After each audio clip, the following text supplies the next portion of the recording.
So what's up, everyone? My name's Exarian, and this is a post-commentary of my Pokemon Emerald glitchless speedrun in 2 hours, 33 minutes, and 23 seconds. This is a run I did about a week ago, and it's a pretty solid time for this game. It can be improved for sure, but it was good enough that I thought I would do this commentary, explain some of the newer strats. If you want to check out more commentary about this game, you can look up the run that I did at last year's PSR marathon of this game, or you can look up Tyrant's run at AGDQ 2017, so that was a month and a half ago. Anyway, on to the run. Biggest change in Pokemon Emerald in past year has been save and quit RNG manipulation. We've had just basic RNG manipulation for this game for about 2 years, and that manipulation used to be you check your trainer ID at the start of the run, and then you plug that ID into a program, and that spits out a list of mudkips that you can get for that ID by frame. And you just aim for a good cluster of frames with good mudkip stats. Now that method had a lot of issues, and the save and quit manipulation, which you'll see coming up, is a lot better. First thing is, the save and quit manipulation allows us to get the same mudkip every time, because when you save and reset in front of the mudkip bag, the RNG always starts from the same seed. It's not different based on your trainer ID. There's 65,000 trainer IDs, different trainer IDs, so you're almost never going to get the same mudkip. I don't remember ever getting the same ID twice, so it would always be a different mudkip, and sometimes we'd have to settle for bad mudkips, and it was really inconsistent, and it was difficult to route and to really refine our strategies. So the mudkip that we're going to get with save and quit manipulation is at the bottom of the screen. Naughty Nature, HP IV 21, attack is 23, defense is 28, special attack is 30, special defense 29, and speed is 29. And it's male, but male versus female doesn't really matter. So these are pretty good stats. The attack is a little low, but it's going to be fine. The first thing that we can save time on with this mudkip is skipping the PC potion, because our defenses are so good that we can survive the first couple of fights before we can buy potions. Very rarely run into trouble there. So save and quit is just you save in front of the bag, you reset, and then you start a secondary timer right when you reset, and then about 17 seconds after you've started that timer, you press A here to select the mudkip. There's no variance, there's no RNG. If you hit the right frame, a frame is 1/60th of a second, so it's tough. But if you hit the right frame, you'll always get this mudkip. With the ID method, where you're checking your trainer ID, there was a lot of variance in how the RNG progressed. And by variance, I mean anytime an NPC moves, like the NPC is in Littleroot Town, then the RNG progresses. But you can't always see when an NPC moves, because they can actually move when you're off the screen. So we could hit the frame that we wanted, and then the mudkip that we got was like 5 frames earlier or later. So in addition to getting worse mudkips on average, we would just get mudkips much less often. Hitting the one frame can be difficult, but with practice you're going to get this a lot more than you would get a mudkip with the ID method. So we've had a bunch of top Emerald runners PB in the past month, really, and that's just 2017, a couple of months, using this mudkip. Very good mudkip, very consistent, and you'll see throughout the run how we're able to use some faster, more consistent strats that you may not have seen in previous Emerald runs. And I'm kind of trying to base this commentary around that, because the basics of an Emerald speedrun have been commentated on previously, as I alluded to in the commentary I did last year, and then Tyrant's run at AGDQ. Start of this run is very simple. It's kind of the basic Pokemon formula. You're trying to get as few encounters as possible. We can't RNG manipulate encounters, unfortunately. The fights are very simple. You're just using tackle and hoping not to miss. Criticals like that one are really useful. Getting critical is really bad. It's not a very interesting part of the run, aside from having this manipulation now.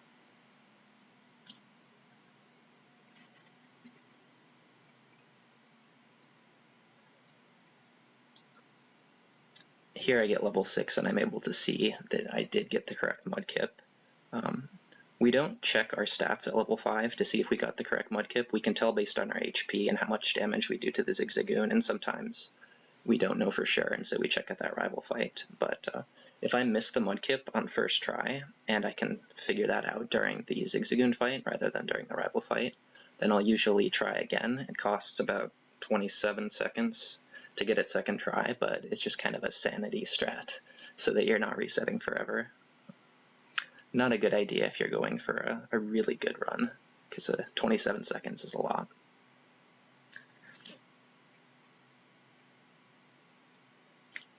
Another basic thing, it's kind of an interesting, more in-depth thing than in other Pokemon runs, is the difference between choosing the female character and the male character. So when I choose the girl, my rival is a boy.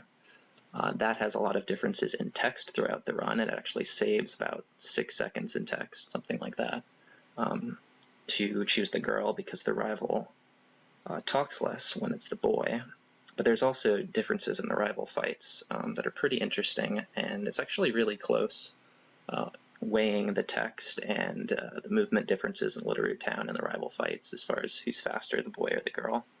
So we'll go over those more as we get to the rival fights. The first rival fight is actually a bit easier, or it's a bit faster if you choose the boy, but then you take more damage. And as I said before, we're skipping that PC potion with this mudkip, so we really want to minimize damage.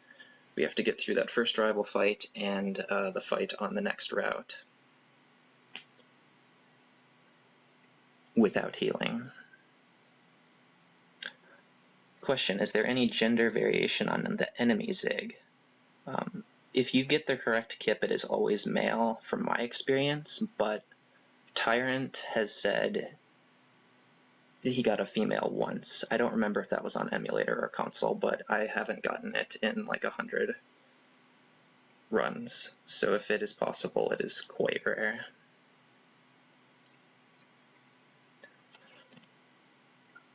So yeah, this fight, the Poochyena has random AI. He has Howl and Tackle.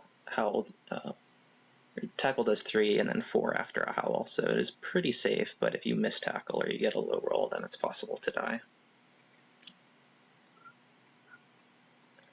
So here I can talk more about early experience, which was a strat that we added about a year ago.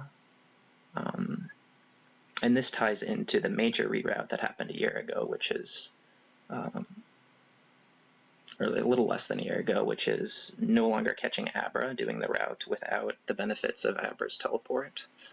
We changed the experience such that we get a lot more experience in the early game, and it's very consistent. So there I kill a level 4 Wurmple. It needed to be level 4. Level 3 Wurmples don't give enough. Basically, I'm looking to hit 29 experience on that route, or occasionally on the earlier routes if I get the right encounters. It's not required at all to get that experience, although if I don't get it here, I'll need to get it later to evolve into Marshtomp before Slateport City. The 29 experience, and you see there I got 30, that gives me enough so that I can fight a lower level Geodude in Roxanne's gym and get Water Gun from it. The standard route that you do without experience is you fight a level 10 Geodude on the first trainer in Roxanne's gym, and he's a 6-hit with Mud Slap, and he only knows Tackle. The level 10 gives you enough experience for you to reach level 10 and learn Water Gun. But by getting the 29 experience, I can fight the second trainer in the gym first. He has a level 8 Geodude that knows Tackle, Defense Curl, and Mud Sport, so he does less damage with Tackle. He's less likely to use Tackle because he just has random AI, except he can only use Mud Sport once. And he's a 5-hit instead of a 6-hit. And Mud Slap is a pretty slow move because of the super effective text and the accuracy lowering animation. And then I get an extra level for Roxanne's Nose Pass, which means she does less damage with Tackle and Rock Tomb, and it's much more consistent to manipulate Torrent there. And you don't have to heal as much, so it's just more consistent. And then, like I said, if I don't get experience now, I do have to get it later to evolve to Marsh Tomb.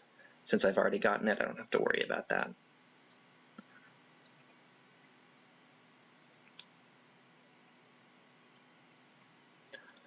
Talking to the shopkeeper on the bottom versus the side, it's technically faster to talk to him from the bottom, but I'm used to doing it from the side, and it's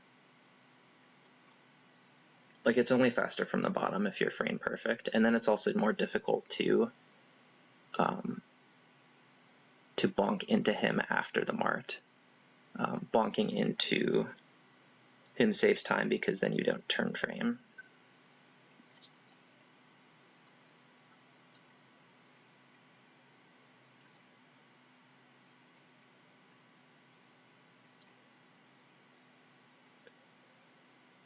Okay, so there's a lot of spinner manipulations. That guy's a spinner.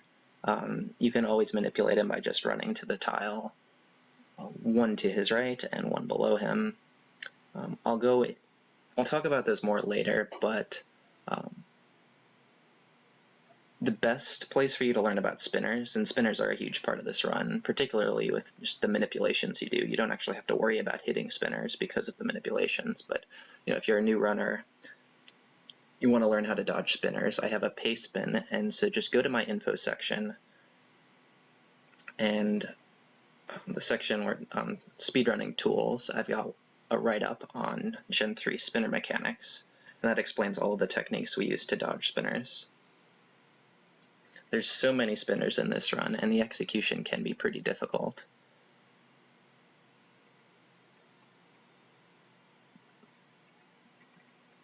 But it's been so much better since we've learned the spinner mechanics, how often they spin, on which frames they can spin, and now you really can't hit a spinner unless you make a mistake.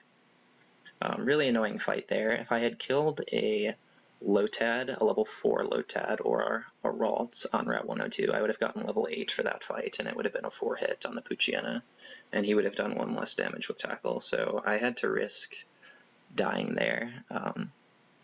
So my accuracy was lowered, so if I missed Tackle and he used Tackle, I was dead, but he has random AI. Just a dumb fight overall. But it's actually not that likely to kill you because of his bad AI.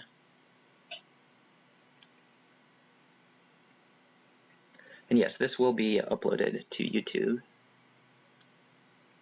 A couple more spinners there. Now, we used to get the Lepel berries on that route, and I'll talk about this more later, as you can see the effect. We had started skipping them even before we got save and quit manipulation for this mudkip, because it does save quite a bit of time, but it wasn't very consistent, and now that we have this good mudkip with no weaknesses and very good attack, special attack, and speed, we're able to save time by not picking up those Lepel berries, and we can just get by with 2 PP items the whole run.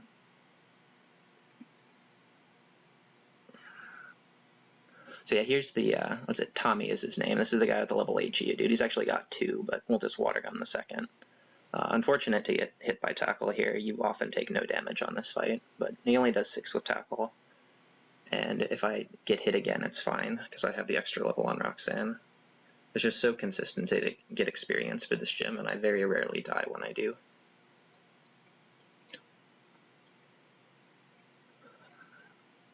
And yeah, people have asked about videos before. One of the issues, and this is leading into what I'll talk about on the next split, one of the issues with making videos, video guides and such for this game is that the movement depends on whether you catch Abra. It's possible we'll go back to trying to catch Abra for that extra 45 seconds or so of time save, even though it's risky, and that changes a lot of the movement. I think if you're just trying to learn the basic mechanics of spinners, that Pastebin does a pretty good job, although it obviously helps to be watching runs. But then what I would like to do as far as video guides is just show everything that we do in the run, and I'm not sure whether this route that I use in this run is what we'll be doing long term. It probably will be.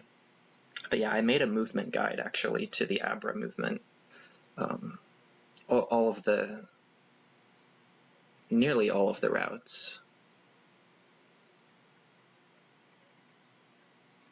All of the biking routes and then some of the running routes that we did with Abra, and then like a couple weeks later we started doing Abraless. So we fight all three of these trainers, and this is one of the changes in the Abraless route. Getting all of our experience from trainers rather than the wild Pokemon that we might see while we're grinding for Abra. You saw that I fought the middle guy first. It does lose 2 seconds in movement to fight the middle guy and then go back to fight the first guy, but you save like 10 seconds during the fight, plus it's safer and easier on the healing items. You see I only have 2 potions left, so if I hadn't gotten experience, I might be down to 1, or it's possible to run out. And I really want to save my potions for later. You want to have like 1 potion for Rival 2, and then like 1 or 2 more for 2 more really for the rest of the game. If I have 1 potion after Norman, I just buy a couple more to make sure I'm good for the late game. But yeah, here's Roxanne. It's a pretty straightforward fight. Getting experience and getting level 14 right here, it means she does 12 to 15 with Rock Tomb instead of 13 to 16, and 5 to 7 with Tackle instead of 6 to 8. So you want to plan it so that 1 Rock Tomb, because she'll try to lower your speed with Rock Tomb since you're faster. 1 Rock Tomb and then like 1 or 2 Tackles put you into Torrent, and then ideally you never are in kill range for another Rock Tomb, because that's the only time that she'll Rock Tomb again after she's lowered your speed, is if you are in kill range. She just won't use Rock Tomb otherwise, because it just reads the speed lowering effect before it reads the damage, and it's like, oh, speed's already been lowered, never going to use the move. This fight worked out perfectly, and while you can't control it like this is what you're hoping for, is to just get hit into Torrent on that turn, and then she doesn't use her second potion. You just Torrent Water Gun right through it. I think she was 1 health away from using the potion, so you can just bypass it if you get Torrent at the right time. And then getting a sub 18 Roxanne with experience is very solid, so runs off to a very good start.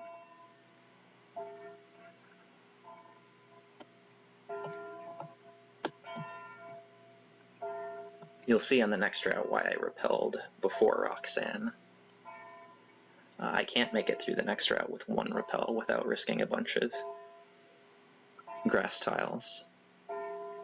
And I can't catch a flyer on the next route because I need to run back across the bridge on Route 104 to reach Mr. Briny, and there's a double battle on that bridge that only activates if you have multiple Pokemon. So I want to make sure I have only 1 Pokemon when I'm running back there.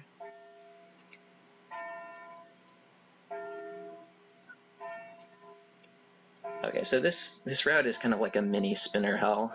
I mean, there's a Rotator, the first guy that I dodged, that bug catcher. He doesn't spin randomly, but you still try to manipulate him because it's faster, and if you mess up the manipulation, you can hit him. And then the trainer right after that is a spinner, and she will kill you because she has a Shroomish with Stun Spore and Absorb. And then this guy's a spinner that we fight for experience, but the guy above him, this guy has a Lotad and a Shroomish, so we gotta be very careful not to mess up that manip. If I run too many tiles, then he looks at me and I hit him and I die. If I don't run for enough tiles, then he can spin if I get unlucky. But by running to that tile and then walking to activate this fight, I have no chance of being hit by the spinner. Like I said, there's so many different types of spinner manipulations, and it's best to give that pace spin a read if you're interested, and just try out some of the techniques yourself. There might be some more video guides coming. But yeah, the noteworthy thing about this route is not so much the spinners or the manipulations, but it's just, this is like the first part of the run where there's any sort of, I don't want to say difficult execution, but I always get kind of nervous in this section. All right, I made it past Roxanne, this is a decent run, and if you mess up the manipulations just a bit, you can be dead to one of those spinners. So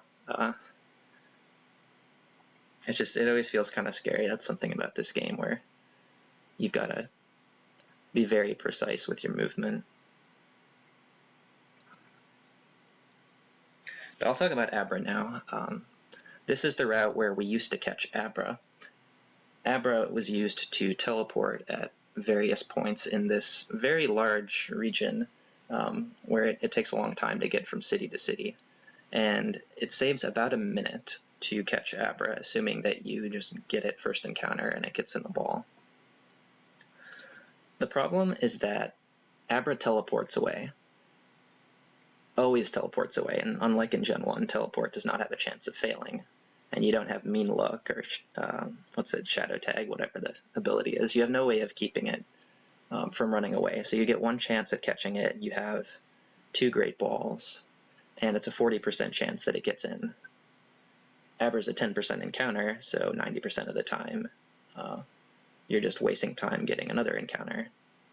Except if it's a bird, you can catch the bird because you just teleport back to Petalburg City and you can avoid the double battle.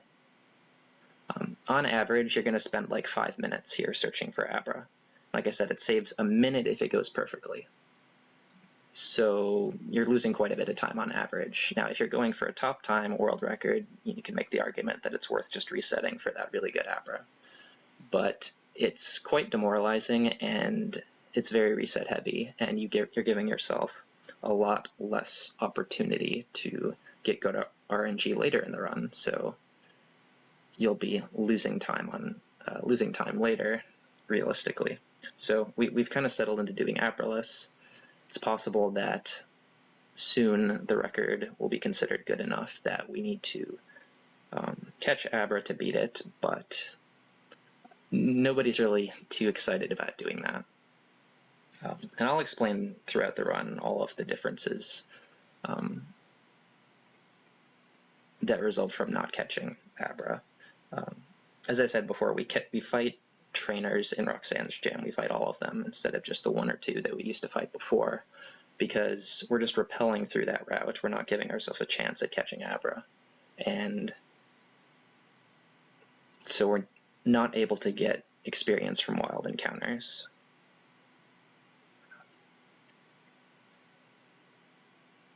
You might be wondering, well, why not just skip the repel and then catch an Abra if you see it?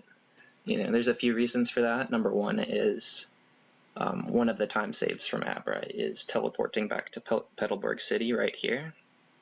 And in order to teleport back to Petalburg, you need to have taken the center. But if you don't catch Abra, taking the center is just a waste of time. So you just kind of plan on not getting Abra and not taking the center. The other reason is that the routes are just so different, Abra and Abraless, that it just messes with your muscle memory, and you've got to think about, okay, what do I do with this route? It's just much harder to play well if you're juggling multiple routes. So since we're not teleporting back to Petalburg, we can shop here.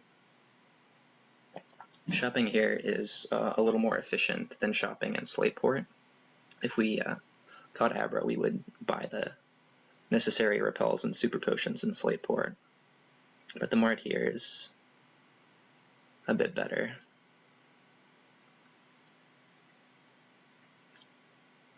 And in that shopping trip, we've made some improvements to shopping to save a few seconds with just a little bit more risk. We're actually buying 3 X speeds there instead of 2, and that means we can skip buying an X speed later, and that saves a couple seconds. So that grass patch there is where we get our experience if we didn't get it before our first trip to Petalburg. The problem with that is if you don't just get an encounter naturally, it's about a 50% chance that you get it naturally there, then you just have to grind for one, and so it's generating an additional encounter, which is about 11 seconds. Works out really nicely when you can just get your experience early, and then you don't get an encounter in that grass patch.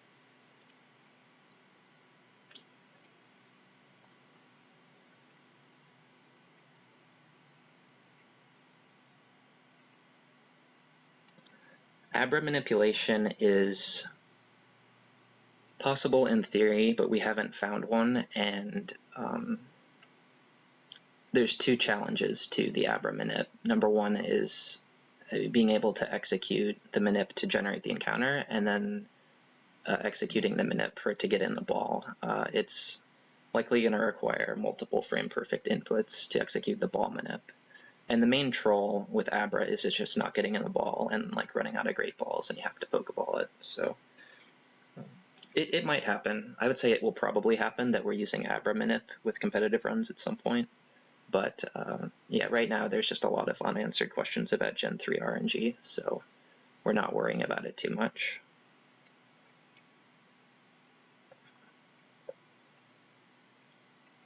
I mean, it's mainly for me. I don't have the tools to research that kind of thing, so if somebody else, like MK Dasher or Goddess Maria, one of the experts at RNG, comes up with something, I'll happily use it, but if I search on my own, it's just gonna be a dead end.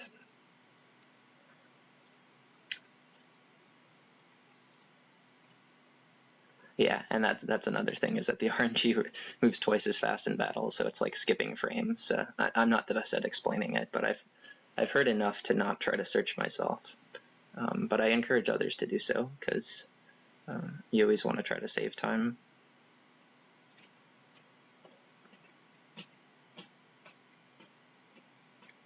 So I entered the center here.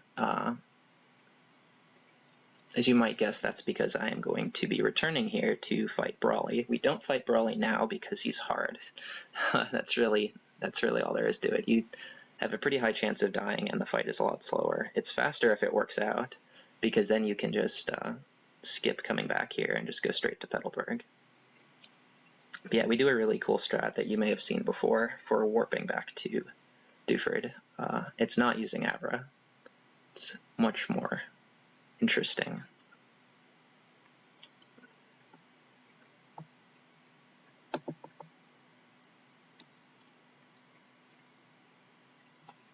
My notes for the commentary say, talk about early Brawly in depth. I mean, you fight Brawly early and you die and you reset and you get sick of the game. That's really all there is to it. If it works, it saves 15 seconds, but there's a reason we don't do it.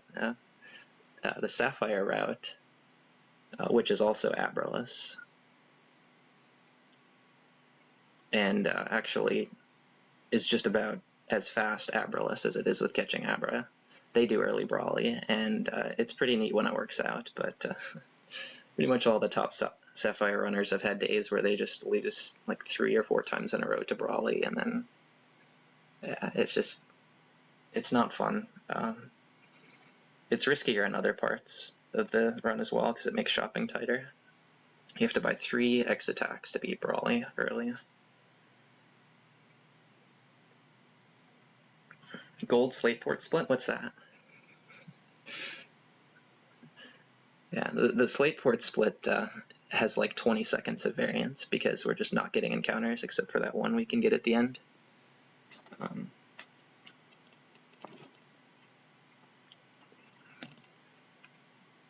So it didn't save that much time. But yeah, to this point in the run, my execution was really good. It's very possible to have already lost the run to an execution error, or to have just lost time to bonking all over the place in Granite Cave. So whenever I can get a run with good execution here, it feels good and I'm pretty focused, but it gets much harder later.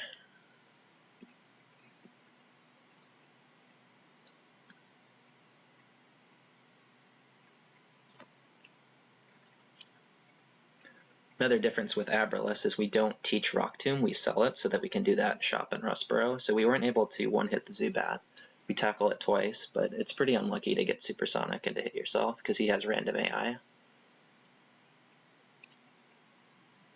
Supersonic is one of his 3 moves, and it's only 55% accurate. The reason that we don't teach Rock Tomb with Abrolus is since we're not killing encounters on Route 116, we just fight the trainers that are available, and it works out pretty neatly to fight those trainers and then get Marsh Tomp for the museum here. And if you're Marsh Tomp, then you don't need Rock Tomb for the Carvana, you just mudshot it. And at that point, Rock Tomb doesn't save enough time to be worth the 14 seconds it takes to teach.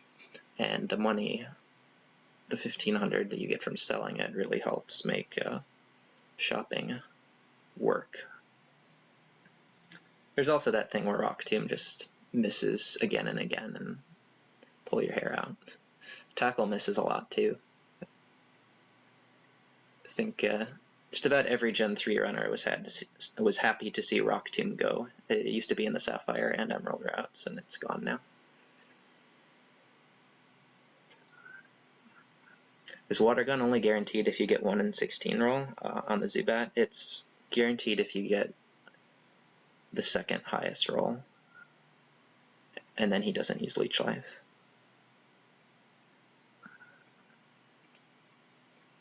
Okay, so this is the section of the game where we used to use a Lepiberry on Mudshot. We have to use Mudshot on these fights, Rival 2, a few fights before Watson's Gym, and then both fights in Watson's Gym, at which point we are almost out of Mudshots. And if we have a worse Mudkip, like worse special attack, we can't Water Gun some things, and we have to use a PP restoring item on Mudshot before Mount Chimney and Flannery. But because our attack, special attack, and speed are so good, and the defenses help a little bit as well, we're almost always able to get through that entire stretch with just the 15 Mudshots. Of course, you can just miss like 3 Mudshots, and if you haven't died to missing Mudshot, you've forced yourself to use an extra PP item. But really, as long as you miss 0 to 1 Mudshots, it works out. These 2 fights, we equip the Soft Sand because our attack isn't quite good enough to guarantee a couple of possible ranges, and if we miss the range on any of these pokes, the Plusle and Minun, then it's really slow and we have to use an extra Mudshot. Mudshot's got the speed lowering animation and super effective text, and then these guys have Oran Berries, so you can't finish them with other moves. But you actually can finish the first Minun which is the second Pokemon on the first fight. If you get Double Growl, Mudshot doesn't kill, but you can usually finish with Mudslap. So having good but not great attack is still very useful.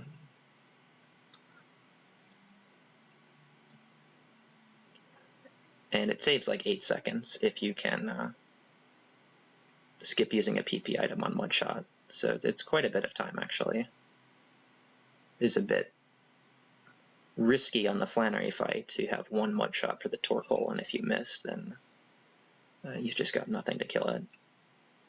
Yeah, here's Rival 2. It's a pretty awful fight.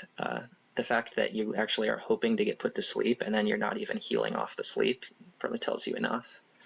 The fact that you need to hit a Mudshot and 3 tackles, and if you get criticaled once, you're dead. Yeah, it's an awful fight, but this is where we're very happy to have chosen the girl, because it's a worse fight if you're the boy. It's not as bad as advertised. You win more than half the time, but if you pick the boy, the Rival leads with a Wingull, and the Wingull knows Growl, and we'll use that about 1/3 of the time, and you only have so many X attacks, and you absolutely need to be at +2 for this Grovyle.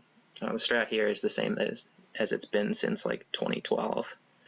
You let Grovyle go first so he's not healing any HP. You Mudshot so that you're faster. And then finish him with Mudshot or Tackle. But here I have to heal because of Quick Attack. He has good AI, so we'll always Quick Attack if it can kill.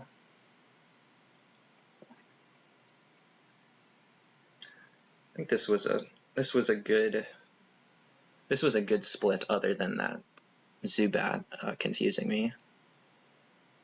See, I'm losing time to my target splits, but this split can just be a disaster, and of course you can die to this fight, or you can end this fight on really low HP, and it makes the next split annoying. So, this is a very good time, sub 35 Rival 2, and I've played pretty well to this point.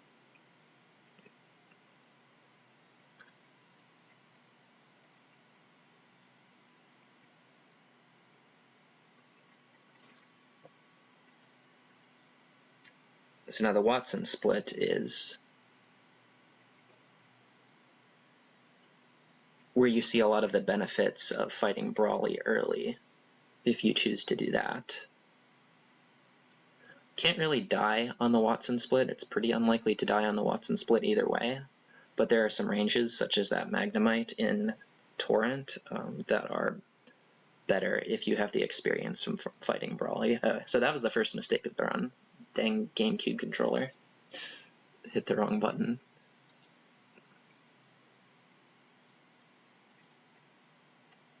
But then, like, this Abra, you are speed tied with this if you fight Brawly early instead of being faster.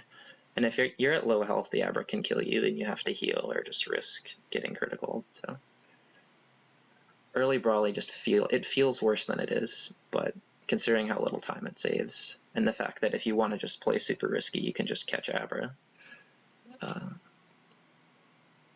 doesn't seem worth it to go for early Brawly.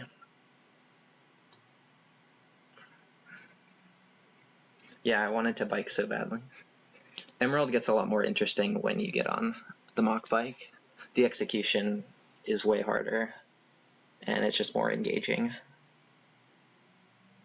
One of the unfortunate things about Emerald is that it isn't that engaging for viewers especially, but also for the runner in like the first 35-40 minutes. Like, there are some fights that can kill you, like Rival 2, but it's just pure RNG. There's not that much execution,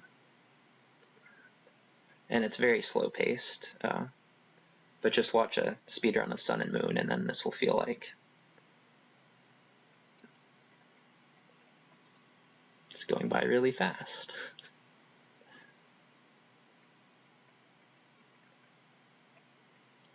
So teach Rock Smash here to Marshtomp. We used to teach Rock Smash to Poochyena, or sometimes we would get like a Meryl or a Geodude or something.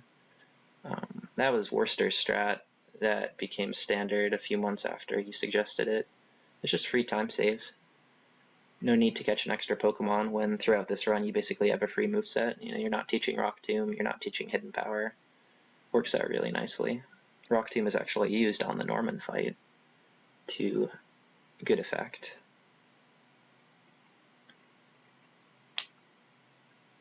Yeah, it takes, what does it take, like an hour and a half to reach level 15 in a Sun and Moon run. It is ridiculous. But that game is so much better casually than like Gen 6, so I actually enjoy watching it. Guilty pleasure.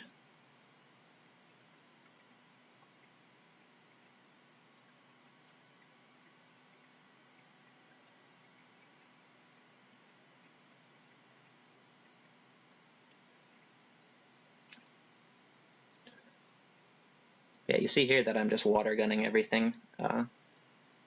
It's pretty easy to get Torrent off Rival 2 because the Grovyle always uses Absorb.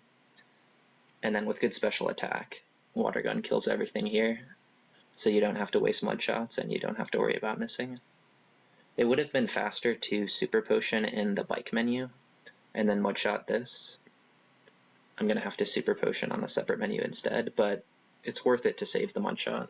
That usually makes a difference on the next split in being able to get through without using a PP healing item.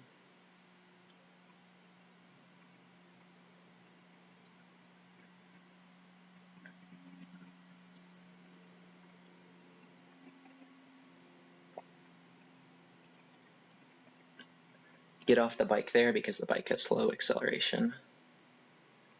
Saves a few frames, although the timing is a bit awkward. There's so many cutscenes and so much lag in this game that sometimes I get impatient, and you'll see at least one fight in this run where I just try to go too fast. Very good advice for new speedrunners is if you're struggling, just slow down a bit.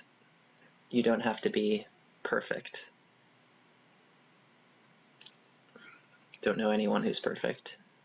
Just try to get better and don't try to go too fast.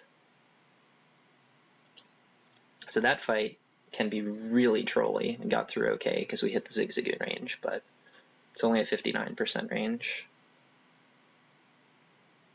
He's got Sand Attack and Growl. If he uses Growl, the Gulpin lives. The Gulpin has Yawn and Sludge. You've only got one full heal. You can't enter the center if you get poisoned because you need to be able to warp back to Dooford. It can get very ugly.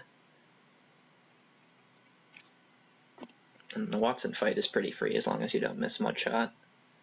One advantage to this Kip is you outspeed the Voltorb after next speed. You do that if you have 29 speed or more. Just save some time and take less damage.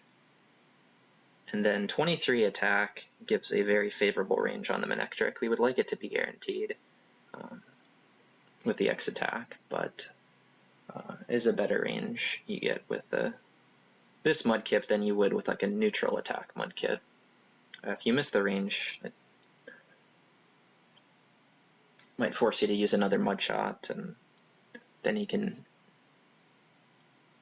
do some damage with quick attack, and then it's just really slow watching his Citrus Berry activate. So yeah, pretty clean split here.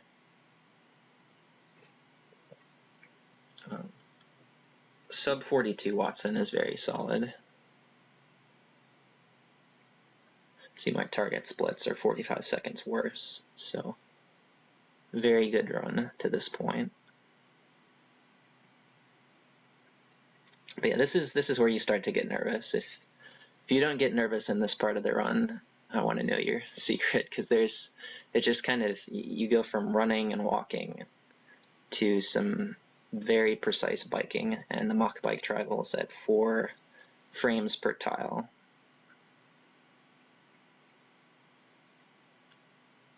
So top Emerald runners will practice this section for hours and hours and hours and hours and hours. First difficult spinner manip right here. Got to run to that tile and then get on the bike within 4 frames. Otherwise that spinner has a chance of hitting you.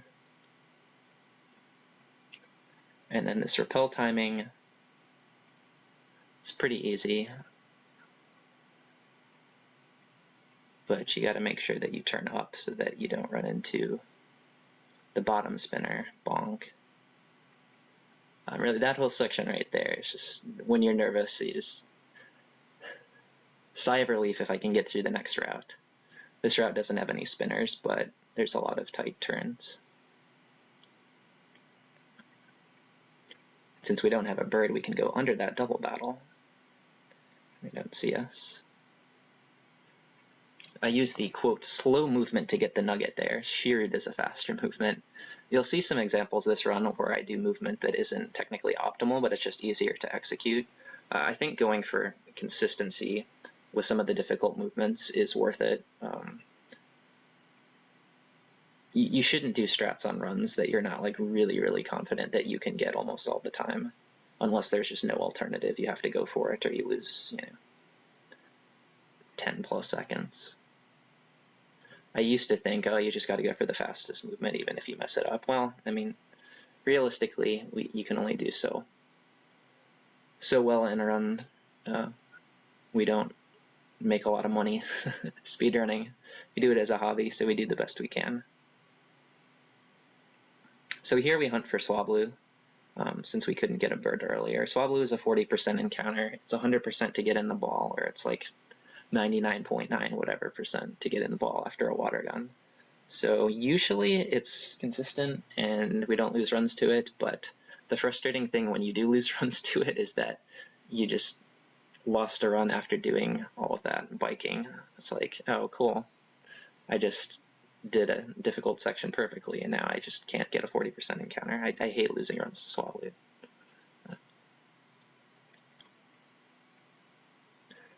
Second encounter is acceptable. Execution on the split has been alright. The shopping trip that I did in Fallerbor, that is a faster version of the previous shopping route. We don't sell Steelwing because we just don't need the money. We can use the money to buy extra X items, and those can help in certain situations, but it's rarely necessary. And then we're not buying an X speed there because we bought it earlier. So the slightly riskier shopping route that you see in this run, like it was about a week old when I did this run. It saves like 3 seconds. And then there's another run into bike spinner minute.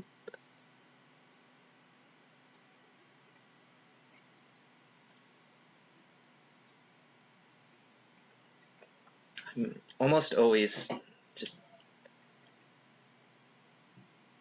not happy, but I consider the run intact if I can get through this whole section without risking a spin on a spinner. Like if you don't get on the bike fast enough when you do those run into bike manipulations, then you have a 1 in 8 chance, and in a few cases it's a 1 in 16 chance of getting quick spun, and then it's just like, oh, I hit an extra trainer, this run sucks. Another spinner there, that one's pretty easy because you can run to 1 tile before him, although it's slightly faster if you did it 2. And for some reason on this route, I always get fingers tighten up. I do another slightly slower movement for that spinner where I go all the way down to set up the run. Just easier for me to execute. It's a good time to talk about controller differences. If you're learning this game, don't try to do the run into bike manips for spinners with the Game Boy Advance SP. The SP is generally a better controller because the D-pad isn't garbage, but it's really bad for the run into bike manips because the select button is so awkward, whereas the select button on a GameCube controller is fantastic. But as you'll notice in this run, I make some weird mistakes that partially attribute to having to deal with a difficult GameCube controller D-pad. Although when you get used to it, you can find that it's not that bad. So yeah, if you have to choose one controller for this run, I guess make it the GameCube controller, but ideally just use the GameCube controller for run into bike, and then use the SP for everything else. Dual wielding, we call it.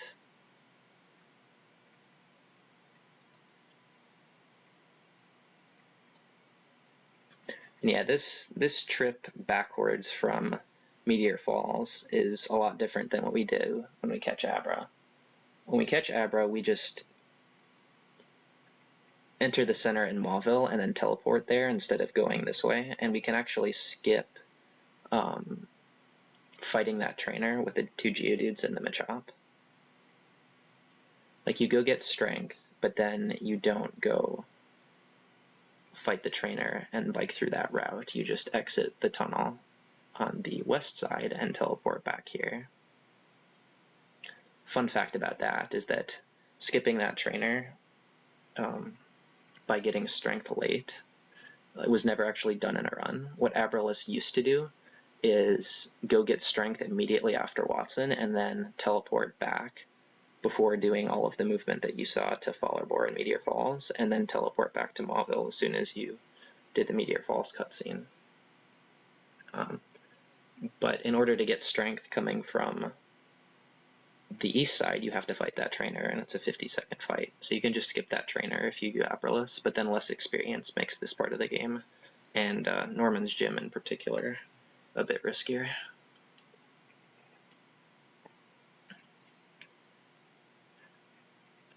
I remember using a DS for when I was just like learning this game and trying to figure out, oh, can I actually do all this biking? This run seems difficult, and I just tried it on my DS. It's like, no, this is terrible. But that was before I had ever practiced anything, so I don't know. Alright, so that there, the rappel wears off right before the guy, and if he doesn't spin, then just because of the way his timer is set, it's guaranteed to pass him. You don't have to open the bag to freeze him or anything. You can just pass him as soon as the rappel text clears. But since I got unlucky and he spun, I had to run into bike him. And it's possible that I didn't do that fast enough, but you can't tell unless he spins and hits you. So yeah, a lot of biking. I think in this run I did it about average. I definitely could have done it faster, but I didn't really mess up the manipulations, and that's the main thing. And for most of this run, I maintained that kind of clean but not perfect execution, which is why I deemed this run good enough to do a commentary.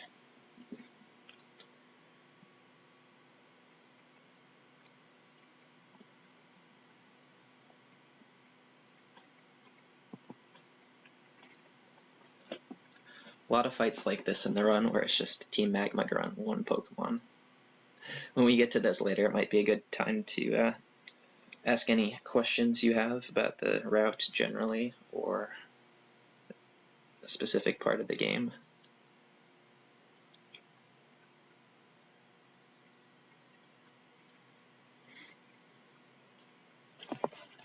Here we've had a bit of improved knowledge recently. For the next fight, the Maxi fight, and this applies to other fights as well, and this is partly a result of having the same mudkip every time. We can really look at fights in depth instead of, if you've got dozens of different types of mudkips, it's really hard to figure out in specific situations what's happening, like with the AI, because you might see differences based on your stats, based on your HP, and that's different from kip to kip. But like for the Maxi 1 fight coming up here, we're always going to have 77 HP. So we just did some testing to figure out, okay, is there a threshold where he uses Sand Attack less often? And I forget what it is now. It's what, 54? Shiru will know. It's in my notes somewhere. Anyway, if you're at that HP, or below that HP, then Sand Attack is much less likely, so you can actually skip using a guard spec here. And then what you would do is, rather than switching your bird to the front, you would just keep Marsh Stomp in front and then swap out turn 1, just so you can get rid of the attack fall from Intimidate. And then since you're likely to get Bite at that lower HP, your bird just dies right away. And so it saves menuing and swapping your bird to the front and then swapping Marsh Stomp back.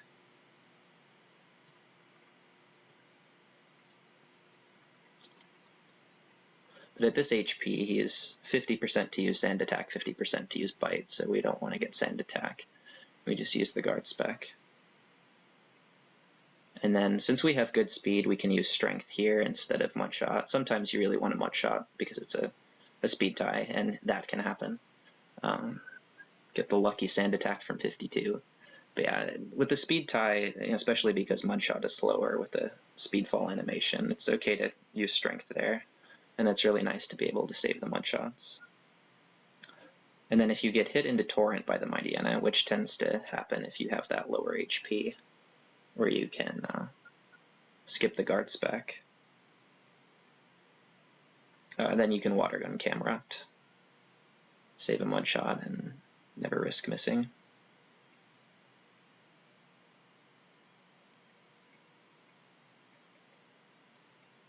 So what is that? A 12-17 Maxi 1 with a second encounter Swablu. Some of that time save is from the new shopping, not selling Steel Wing, not buying an X speed. A good Maxi 1 split is like 12 minutes. Oh, so here comes the sloppy execution. One tile to the left, casually. I think I was just talking to chat at this point in the run, and now Viking falls apart. So yeah, if the execution impressed you to this point, it was pretty good, but it gets a little sloppy the rest of the run. Just a little bit, still decent.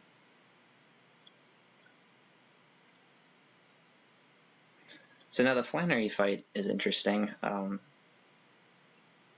What we're trying to accomplish on the Flannery fight will be clear in the next few minutes, so I'll let that unfold and you guys can watch it, and then I can explain the details after you see it. But this Mudkip is actually a little bit awkward on Flannery because its stats are too good. You want Flannery's Slugma to use Smog, and if the Slugma is below 40% HP, it will always use Smog. If it's at full HP, it is like 30% to use Light Screen and 30% to use Sunny Day. And Sunny Day is especially bad because it's so much extra text. And you're setting up 4x items, sometimes 5 on the Slugma. So the optimal strat is to have worse attack or special attack, and then you use either Strength or Water Gun turn 1 to lower Slugma's health to below half. But because the attack and special attack are too good on this Mudkip, I would hit the Slugma into heal range about half the time. And so you would just use a Hyper Potion, and yeah, not worth it. So I'm just hoping for Smog here, and hoping that I get it before I'm done setting up, otherwise I have to stall.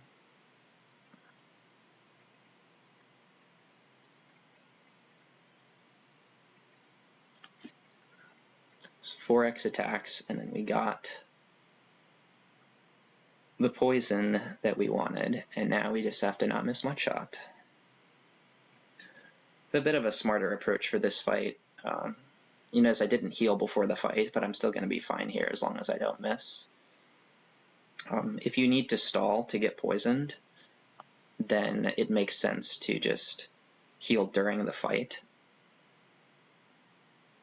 if you can, rather than healing before, and then you don't have the turn to stall. Also, if Slugma doesn't use Sunny Day or Light Screen and you have Torrent, then you can Water Gun that camera up just as you did, just as you can Water Gun Maxie's camera up, so you don't have to risk Mudshot. If you end up getting 5x attacks off, then you can just Strength the camera up, which saves super effective text.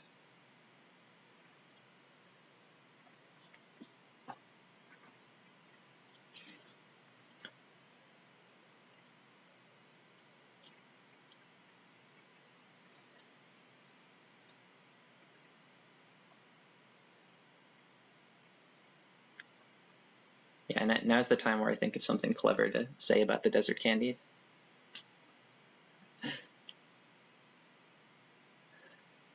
Yeah, this section looks a lot different in the Abra route.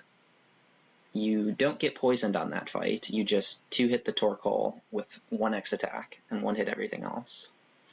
You go shopping here, and then you teleport back to Mauville, and then you bike back to the boat, and then take the boat to Dewford and fight Raleigh, and then take the boat back to Petalburg. We're going to skip a lot of that, but we're going to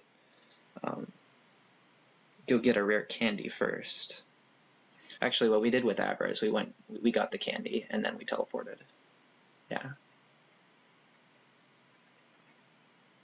So in order to get that candy, I do need to be at higher HP.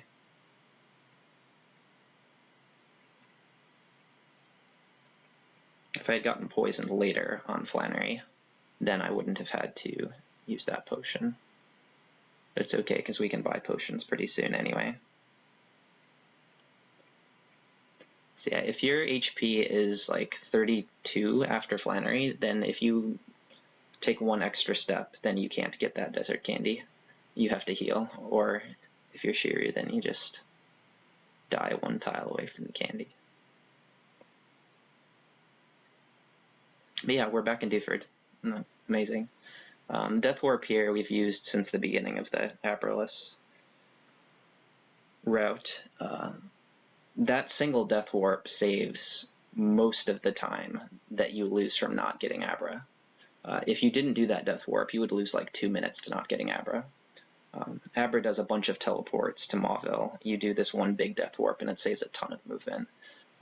If you get a bad Flannery, you end up not saving that much time. Like, you can just take forever to get poisoned. And then it's like Sunny Day every 5 turns, so slow. But if you get poisoned quickly, which you do about half the time, then you're making back a lot of the time that you lose from not getting Abra.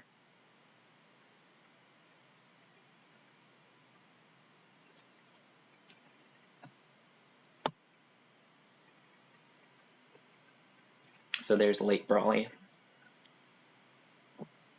So difficult.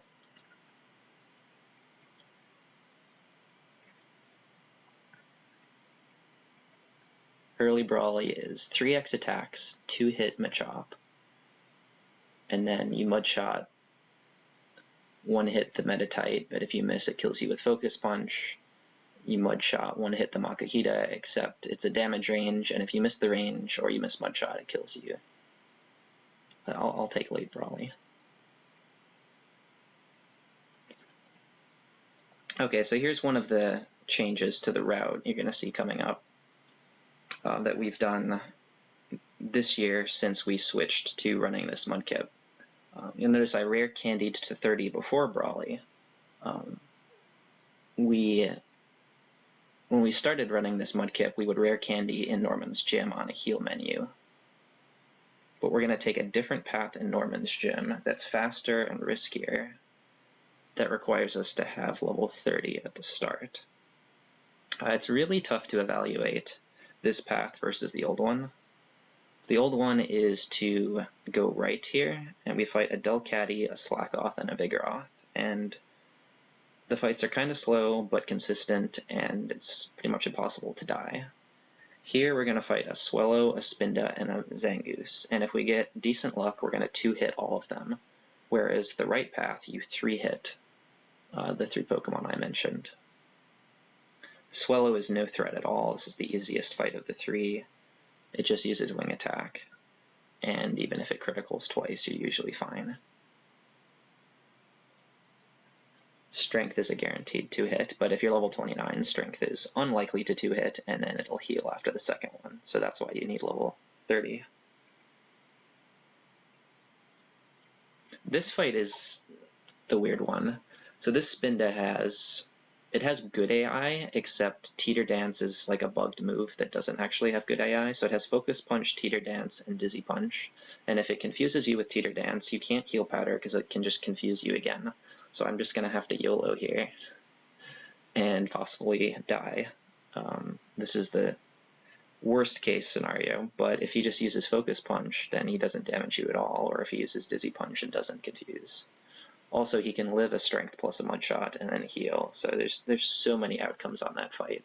It's tough to evaluate that, to compare it to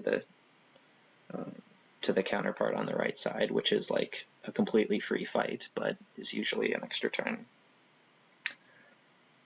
But this fight is the big boy. You do this path enough times, and you get excited about saving turns, and then you start to die on this fight and reconsider. For some reason, I keep taking this path anyway. So this Zangoose is going to do about 65 damage after a Sword Stance, and I just missed Mudshot, and now he Sword Stance again and he 1-hits me. Now this would be fine if I just 2-hit him with Mudshot, but Mudshot is only 65% range to 2-shot, so I'm just dead if I don't get the range. Obviously, if I didn't miss Mudshot, it'd be a little easier, but you know, Slash is his attacking move. It's a high crit move. You can just die to a critical from full. And then if you get a low roll, it's just better to Water Gun, so you don't hit it into heal range, and so then you're always giving it a turn to slash you at +2. It's a very scary fight, and even if you were to get a revive, then it's like it doesn't help.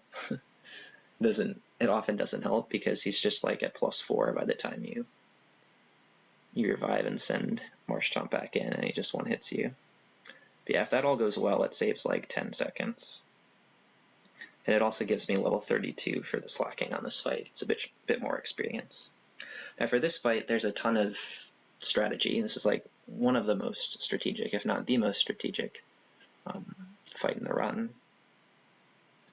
There's a ton of options for just the basic strat for this fight, right? You can go +1 and then just use Mudshot to get the speed fall on the Vigoroth and the Lanoon. You can go to +3 and then you 2-hit the Vigoroth.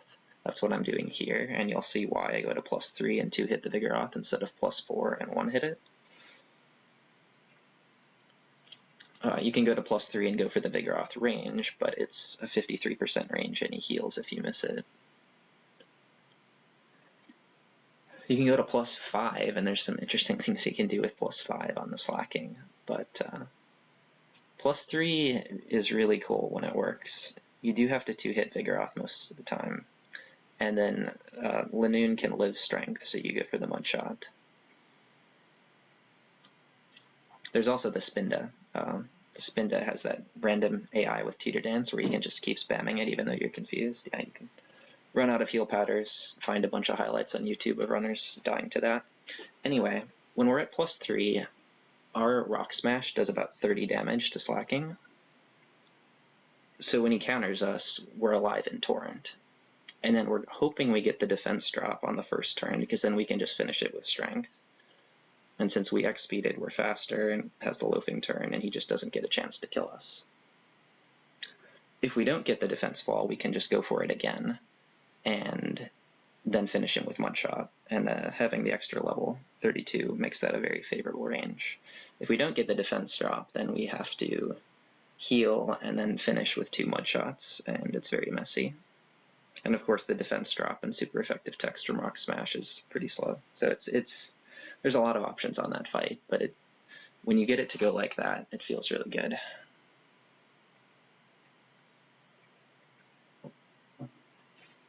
So I was able to save, 17 seconds despite that miss on the Zangoose. Sub 106 Norman is extremely good, and at this point I'm pretty happy that I haven't made a mistake to this point in the run, so I'm feeling pretty confident, but there's some tricky movement coming up.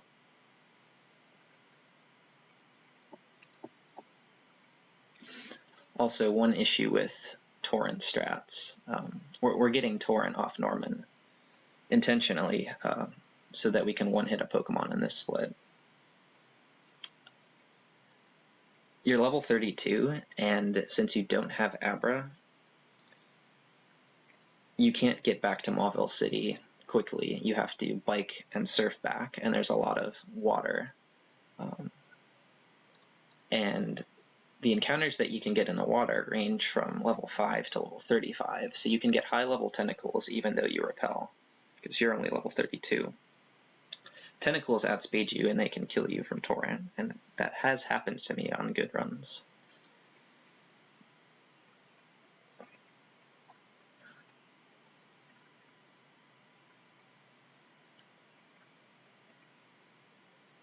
So yeah, here's the movement. If you choose to catch Abra, you don't have to do any of this movement, but where's the fun in that?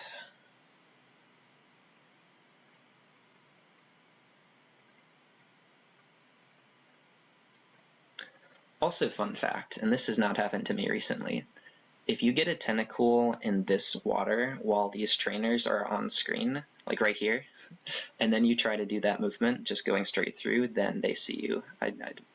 It's like you get frozen for a few frames after the encounter, but the spinners aren't frozen, and so then they just see you. It happened to me on a run, and I didn't know it would happen. I hate Tentacles.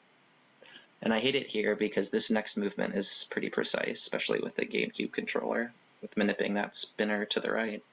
And it's like, okay, I'm getting ready to do the movement. Oh, there's a Tentacool. What do I do? Yeah, really happy with my movement in this part of the run, but then I just start making mistakes after this. So.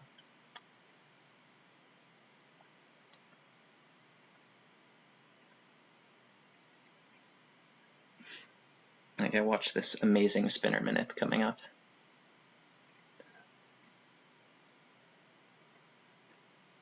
Yeah, look at that. And this is a GameCube controller, classic D-pad the size of a pebble, just flailing away, hitting the plastic on the controller. I meant to hit right, and instead I just hit nothing and it went up. And then that's a new manipulation. That spinner, you can't avoid opening the bag to manip him unless you risk him, which is silly. But you can manipulate him into facing up a few tiles early, and then you don't have to wait to open the bag. So I didn't quite do that movement right, but if you do it, it's faster on average.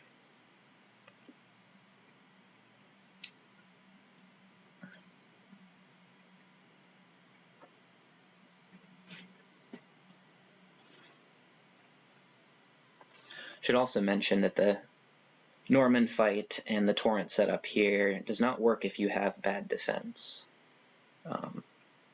There is one mudkip that is a bit later, or there are a few mudkips that are decent, few alternatives to this mudkip that have worse defense, and it really hurts you on the Norman fight, as well as a couple of fights later in the run that I'll talk about.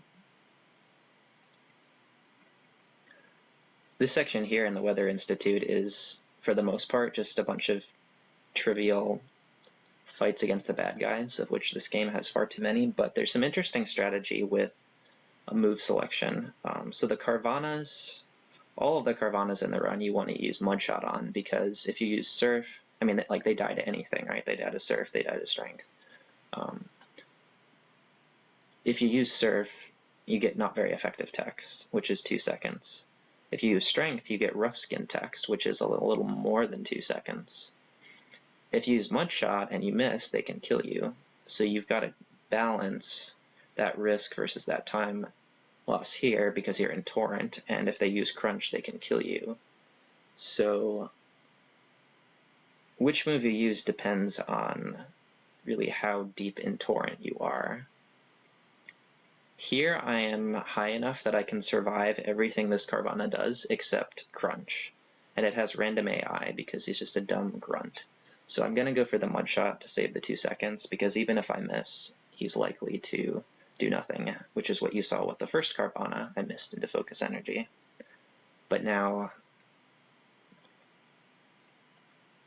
Shelly's Carvana, Shelly being the female admin on the left here, her Carvana has good AI, or her trainer class has good AI. So if I miss and I'm in kill range, she'll always go for the kill. And if I'm not in kill range, she'll usually use Scary Face, and then I'll be slower than the Mightyena and the Carvana, and I'll just die to Crunch plus Bite. So I go for the Surf here. It's very tempting on bad runs to go for the Mudshot.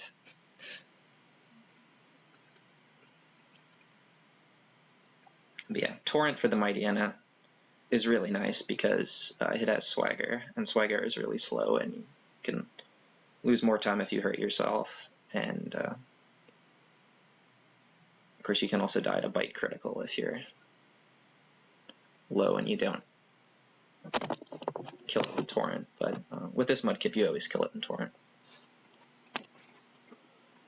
So really nice when that all works out, the Norman Torrent setup into Weather Institute.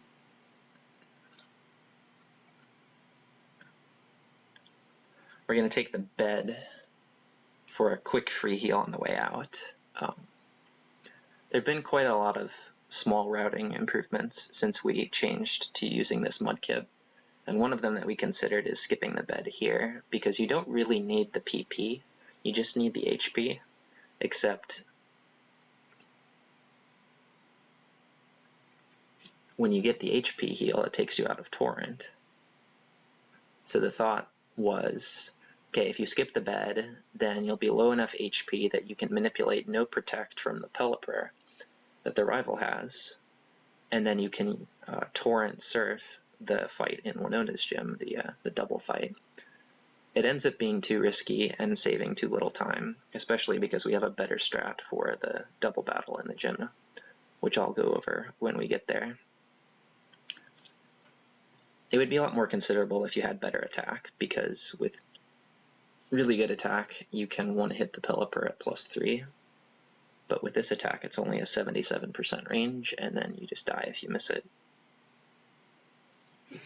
This fight is also the biggest difference between the boy and the girl rival. The boy has this annoying Pelipper, and we use Surf here because we need the strength PP, and it always uses Protect turn 1, and then often throws in another Protect. Very annoying. The girl has a Lambre that dies to a +1 strength, as opposed to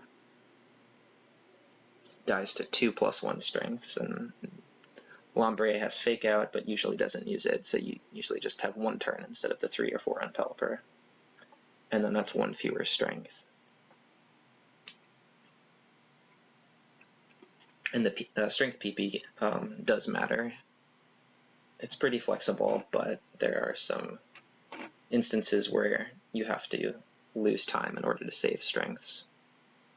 So you don't have to get an extra PP item. But despite this, the slower, less consistent Rival 2 fight, plus the extra text from the girl rival, probably makes choosing the boy not worth it. It is still an open question in routing, that's for sure. Very tough to evaluate all of the differences.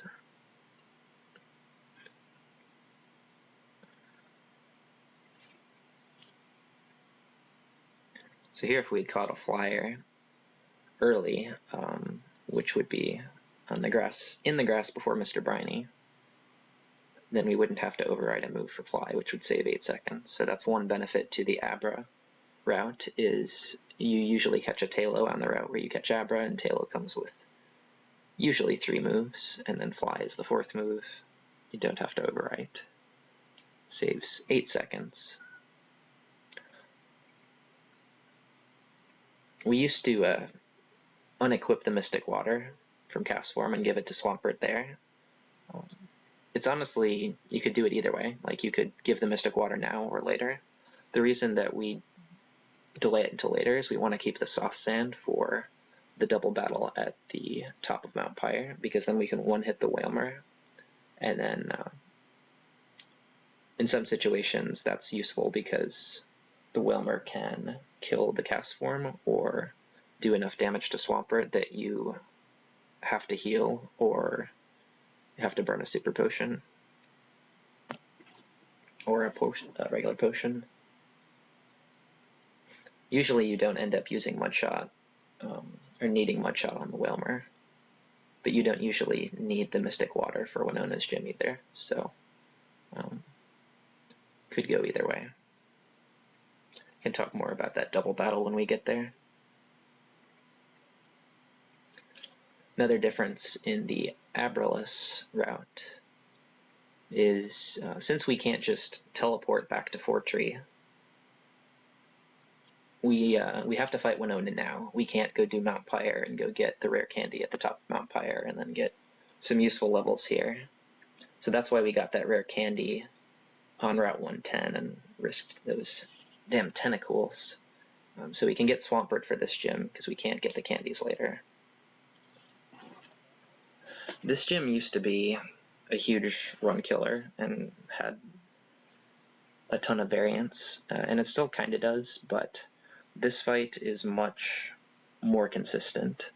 We used to just keep the Doduo alive and attack the Pokemon on the right side, and the Doduo has Tri-Attack and Fury Attack.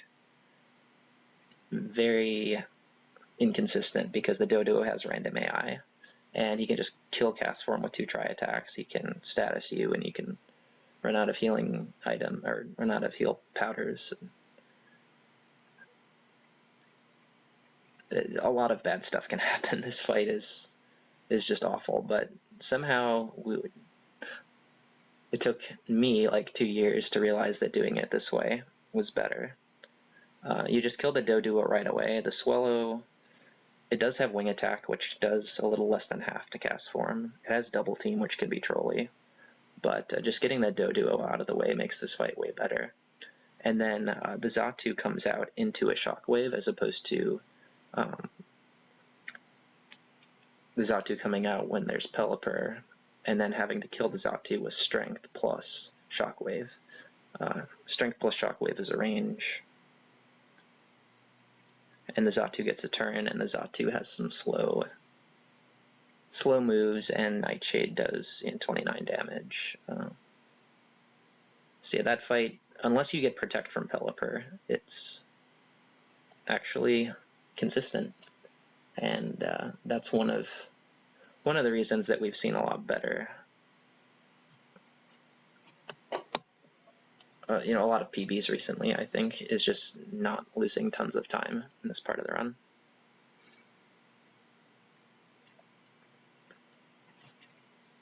Strat on this fight is you can't beat the Tropius, so you just die and let Castform finish it, and that's why we got the revive on Route 120.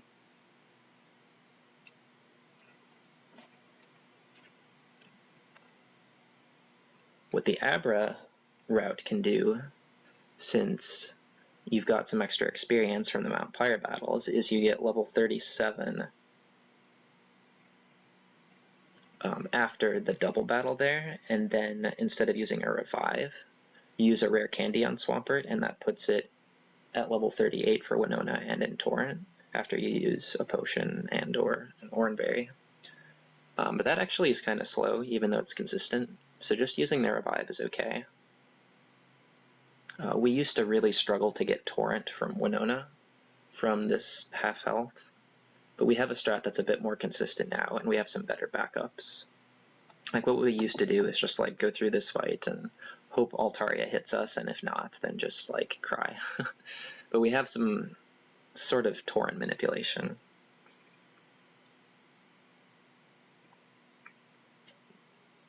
And then the Swablu still can kill their run by using Perish Song. We haven't figured out an answer for that. It's like 15% to use Perish Song.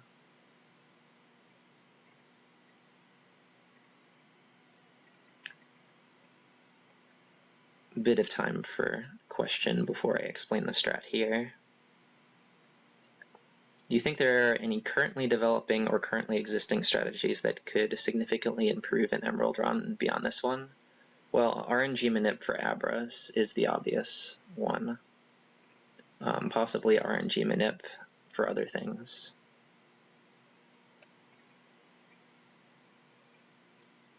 Other than that, it's just playing better, biking better.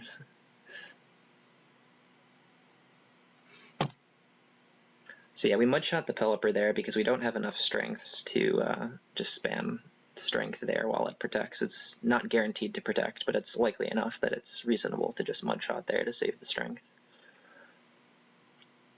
So the variant here is we use 3 X attacks, or 2 X attacks on Pelipper to take us to +3, and our attack is good enough to kill from there. We set up the 4th that we need for Altaria on Skarmory.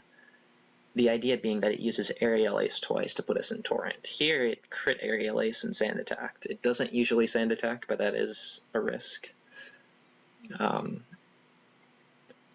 If I had hit there, it would have been like just fine, but now I gotta sit through Dragon Dance, and then I have 1 strength left, so it's like over if I miss it.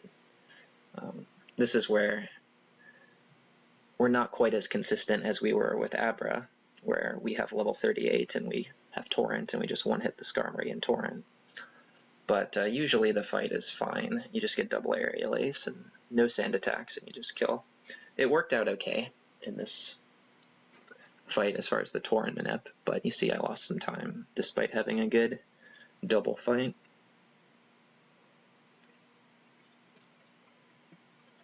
And that's another fight where just having the consistency of this Mudkip allowed us to do a bit more research into the AI and figure out, okay, what are the odds of Sand Attack? Oh, they're actually pretty low.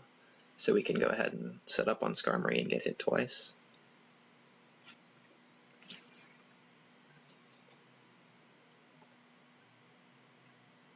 Yeah, Swablu has Aerial Ace, Mirror Move, Safeguard, and Perish Song, and it's like 50% to use Mirror Move, and then the others like 15%. So look at this movement. Oh, practiced it, didn't matter.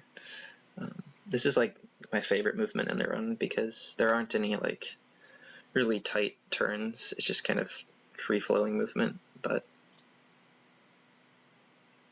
there are some run-into bike manipulations. Also, you notice I did some weird movement at the start of the route in going around that grass patch that I went through earlier. And that's done just to save a super repel. Using an extra super repel in this section is about the same speed, possibly a bit slower. It's tough to say, because not only is it an extra menu to repel, but the repel timing doesn't work out like this, where you can super repel as you are bag manipping a spinner. You have to repel at inconvenient times. So you end up risking some encounters by using one fewer super repel, but on average, it's a bit faster. Can you combine Abra and the Death Warp? Yes, but it's just faster to do a bunch of teleporting to Mauville with Abra instead. You can skip a trainer that way and skip a lot of movement.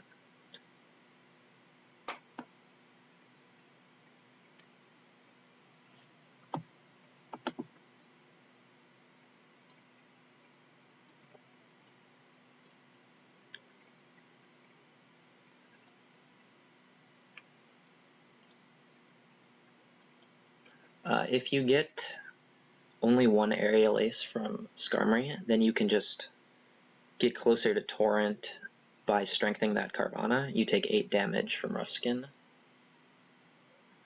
think if you get a high enough roll from Skarmory, then 1 strength on Carvana is enough to give you Torrent. But usually what happens is you strength it, and then you just need Whalmer to hit you with like anything. Roll out, Astonish, Water Pulse, Whirlpool, any of them.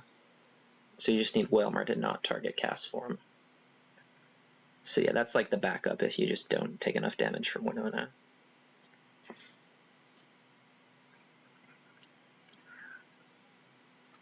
Yeah, this fight, this is a fight that I never really routed in depth until we had this Kip and this Abrolus route, and it's nice that you have the extra level here for 2 reasons. Number one is at level 38 you can one-hit that Whalmer, so if I wanted to not take any damage here, if my health was like a bit lower, and I couldn't afford to take more damage, I could just mudshot the Whalmer and give Poochyena a turn, and Poochyena usually doesn't troll. And I have level 26 for Cast Form, whereas with the Abra route, he's level 25. So that Carvana is a better range with Shockwave.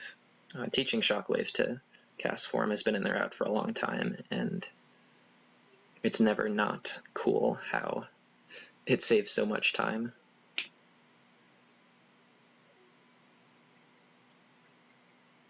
The main reason it saves time is that Cast Form has nothing to do if it doesn't Shockwave. All of its moves are slow. It's like Rain Dance, Cast Form Transformed. Powder Snow hits both targets, bunch of extra text. Shockwave works really, really well. Yeah, since I could afford to take damage from the Whalmer, I just did this strat where you kill the Poochyena, take the consistency of Whalmer, and he just ended up targeting Cast Form, which was fine.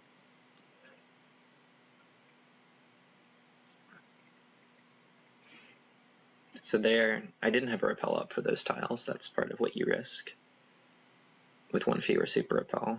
And now I equip the Mystic Water. I take the Mystic Water and I'll equip it in the next menu.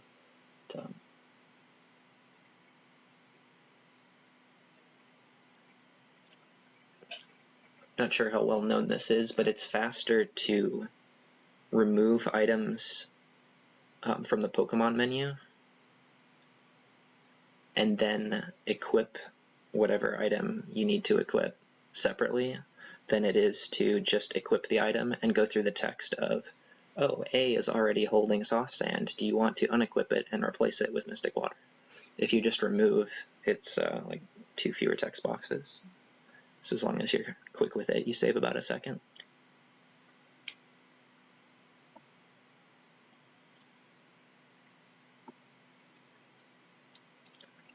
But that rare candy that I got We actually can skip that if we get lucky on the Tropius in Winona's gym. Tyrant suggested that, and I was like, no, you can't skip that candy. And then we realized that you actually can if you get that extra experience.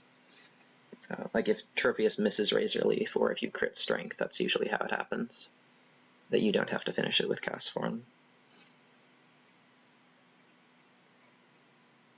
But stemming from that discussion about skipping the candy was an improvement to where we use the candy when we get it. And it seems kind of silly,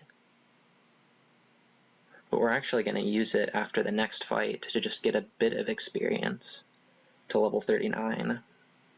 What we used to do was wait until after the Aqua Hideout, and we were like barely level 41, and we'd use it to get level 42, and then we would have higher levels for Tate and Liza, the True Double Fight, and Archie. And this is where this Kip really starts to put in work. It actually doesn't need that experience at all, and it's faster to not get it. And I'll go over that more when we get to that part of the run in about 20 minutes.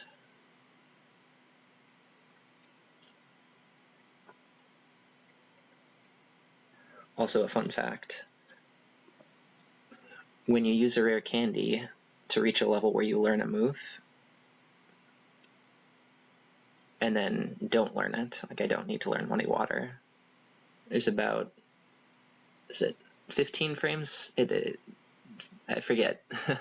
It's a little less than half a second of lag that does not appear, compared to if I learned Muddy Water in the middle of a fight and said, no, I don't want to learn it, then there's that bit of lag.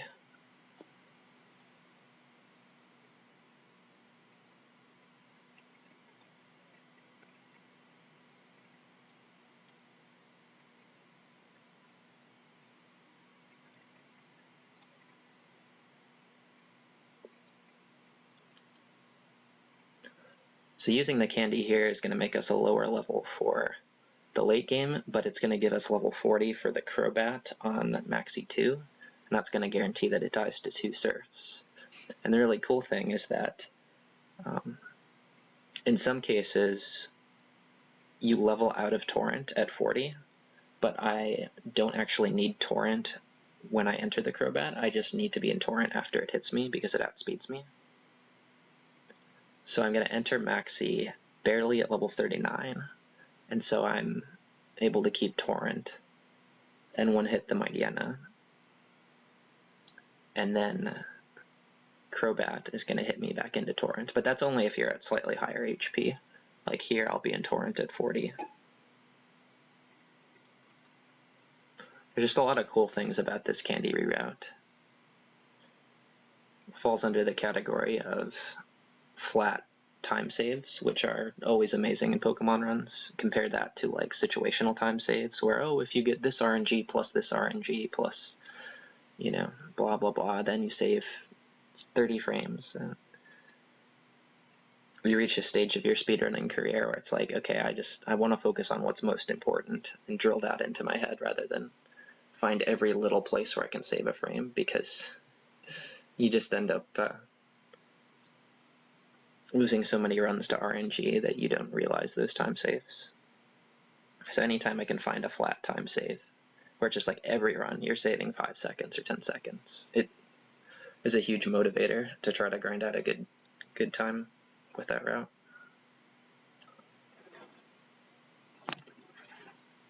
Also should briefly mention that we have a very good Castform in this run.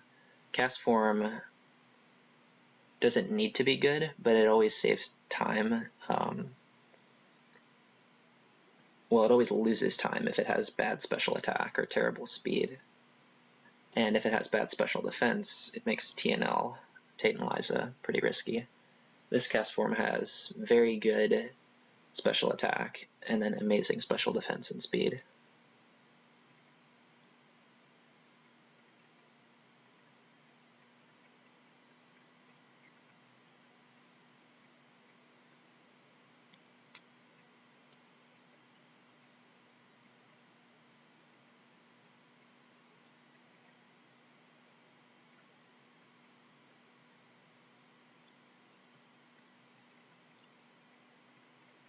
And this max revive,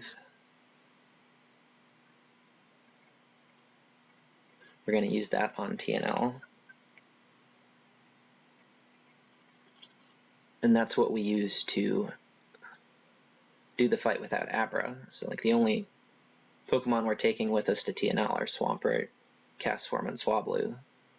If we had Abra, we wouldn't need to use revives at all.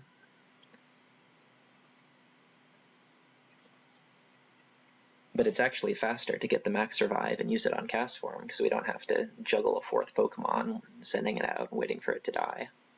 So as long as Castform has good special defense, we don't lose time on Tate and Liza. Or we don't really add risk to Tate and Liza by going Abraless.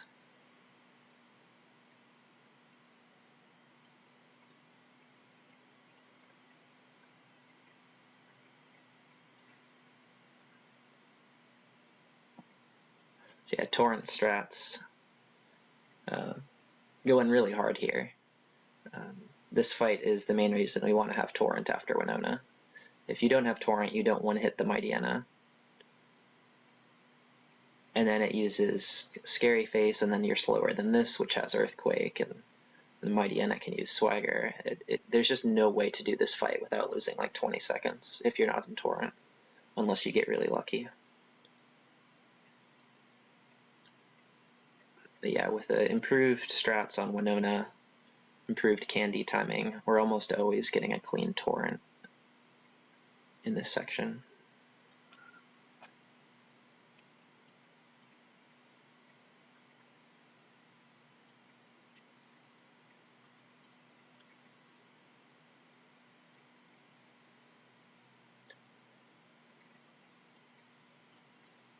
This is the part of the run where you're flying all over the place, and it's worth noting that flying execution, like navigating the fly menu from city to city, is not entirely free, at least not with the GameCube controller. And I think I've struggled with it on keyboard as well. But I've gotten a lot better, and it does save time if you can.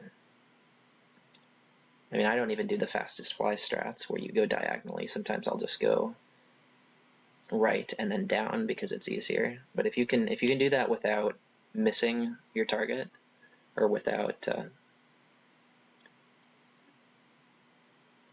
taking extra time, basically if you can do flies like this one right here, it saves quite a few seconds over the course of the run, so don't neglect to practice your flying.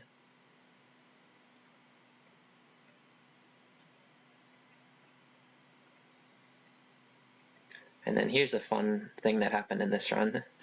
We've always YOLO'd this water, so there's like a, I don't know, 5-10% chance you get an encounter.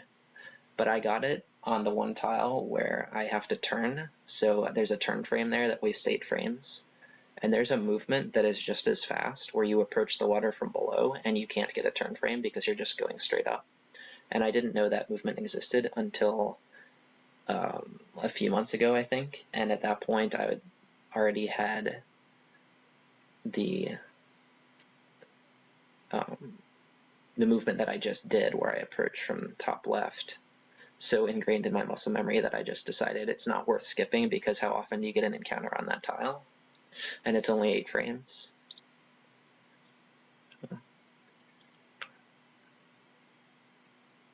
In before somebody beats this run by 8 frames.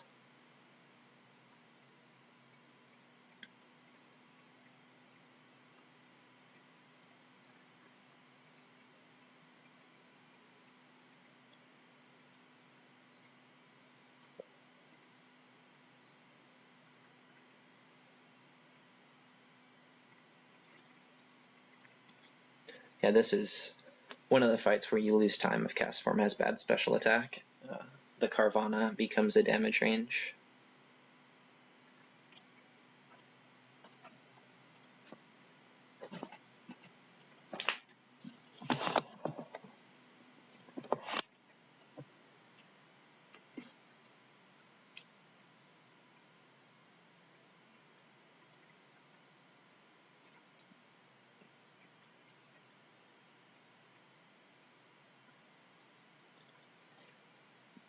And you can do these fights as singles. There's this double battle. There's a double battle after it, and then there's a couple of double battles in Moss Deep Gym. And generally, a double battle is going to be 10 seconds faster if you can just one-hit all of the Pokemon with Surf, or in that case, Castform speeds it up a bit by killing the Zubat with Shockwave, or killing the Carvanha with Shockwave, so you get some use out of Castform's turn. We've weighed things like fighting them as singles to get extra experience, and with this reroute, we usually don't have to do that. You would consider it in some situations. In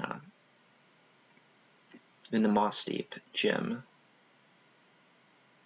but if you can do that fight as a double and get the experience to work out, it's better.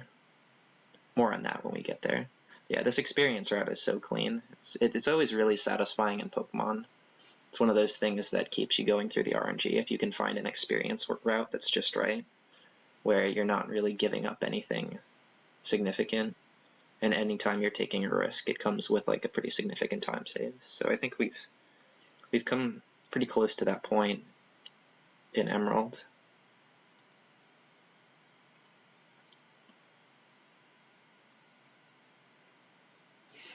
And of course, when you don't manipulate for the same Mudkip every time, the candy route may change from run to run. Like, I remember the days when, oh man, we would have like 6 different candy routes depending on your speed, because like you could be slower than like Maxi 1's Mightyena, you could be slower than this Golbat. There's so many Pokemon where speed matters, and you can have a minus speed nature, you can have a plus speed nature, and those can be runnable as long as your attack is good. It was just such a mess. And I remember thinking when I came back to this game, a month ago, or a month and a half, whatever it was, the current world record was my 236 with Abra, and I'm thinking, okay, I want to get like a run that's a minute better than that at least. But it's so daunting having to get good at all of these strats with all of these Mudkips and still be really good at biking and still have patience to deal with all of the RNG and just the sheer length of this run with all of the cutscenes. It's hard to state how much better it is for your approach as a speedrunner to just have the same Mudkip and the same route every time. I say as I make a very silly menuing error. I did some rerouting with the menus, the shopping that I talked about earlier, where I don't sell Steel Wing and I buy all of my X speeds for the early game at once. That messes with your inventory. It changes where your X items are and your repels. And I used to swap my repels down, and then I was like, this isn't faster, so I'm going to stop doing it. And then on that menu there, I'm like, where are my repels? Oops, higher than I thought. I guess that proves the point. So this was dumb. When you see that the top trainer, who's a spinner, has turned before you fight the bottom trainer, if she spins late enough, then you know that she's still facing that direction when you exit the fight with the bottom guy. So as long as you can bonk into the guy so that you kill the turn frame, then you can just pass without manipulating that spinner. But since I failed to bonk into the trainer because Emerald has so much lag after a fight, I had to wait for her to spin and then spin away. But since you move so fast while surfing and there's no acceleration, you don't have to bag manip her. You can just wait and then go as long as your reaction time is decent.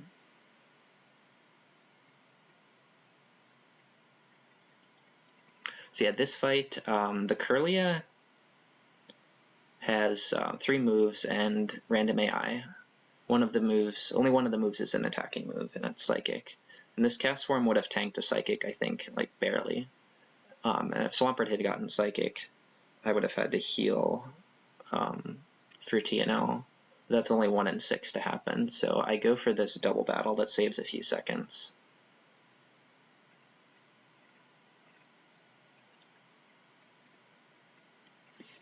Even though fighting those 2 Pokemon, Curly and Kadabra, as single battles would give me 1100 more experience, because this route is just barely get the levels you need if you fight them as a double, and you don't need any more than barely. Really, the level that the late game is centered around, even with different mudkips, the main level is getting 43 for Tate and Liza's Lunatone, because you're going to be in Torrent and at +1 special, so using 1x special by the time that Lunatone comes out, and the range to one-hit it with Surf goes up considerably at level 43. The Xatu is also, it's a similar range, or it's a similar boost from level 42 to 43, and with a Xatu you're 2-hitting it with Surf. But since this Mudkip is so good, it's almost guaranteed at level 42 to 2-hit, so getting 43 is unnecessary.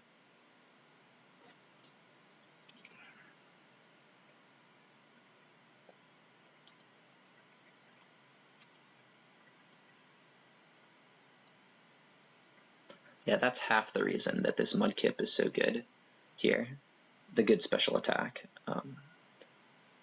Having such good HP defense and special defense allows me to go into TNL at this HP.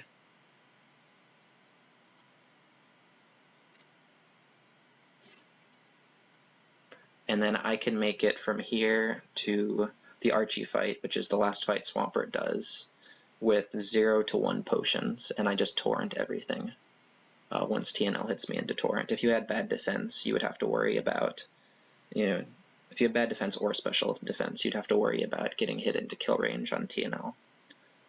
But as long as you get hit by the Gyarados, which you usually do, then you enter this fight at a good HP to get torrent for the rest of Swampert's part of the game.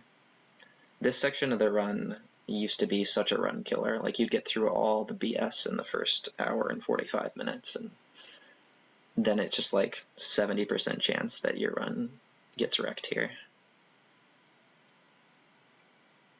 Yeah, this fight used to take so much longer than it does now. It's a really clean fight. Claydol and Xatu will just try to kill your slaves, and Claydol favors EQ since it hits multiple targets, so you just let it hit you into torrent with a couple of EQs. You're not in range to die to Xatu, so Xatu just keeps going after your slaves. Max revive on cast form, and then since Claydol wants to kill Swablu, it's not going to use Earthquake, so it's going to use Ancient Power or Psychic. With good special defense, you tank both of those moves. And now, fully set up, the X speed gets past the Xatu. X special means I can kill everything once I get torrent, which I do from this Earthquake. We used to think this strat was only possible with really good special attack, meaning a plus special attack nature and a high IV, but starting with the Abra route in 2015, we found a way to get level 43 here, and then we could do it with neutral special attack. And then more rerouting was done to be able to take this torrent into the Space Center double battle and into Archie. So yeah, it's, with this Mudkip especially, a much improved part of the run. That Lunatone is a damage range at 43, by the way. It's a 15 and 16 range, and I have, on my best pace run ever, it was about 45 seconds better than this one, missed that range, but I didn't like that run anyway, because I messed up some spinner manips.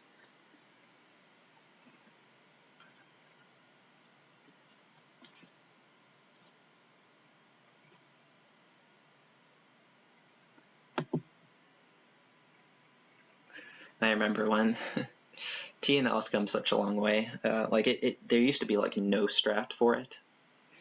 Like it used to be just use X special and hyper potions and 1 X speed and then just use surf. There seemed to be like no strat. It was just that you had so many slaves because you caught a Poochyena and an Abra and a Talo and a cast form that they just kept attacking your slave and you just kept hyper potioning and reviving and then you just slowly but surely won the fight. Then when I came along, there was a decent strat, but it relied on tanking 3 earthquakes into Torrent, and you were level 41 instead of 42.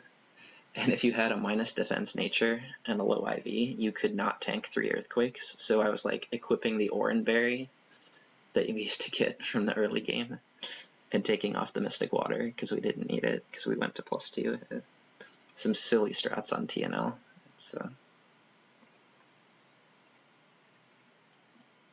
And then there used to be there's that huge pace spin I wrote on TNL for the Abra route.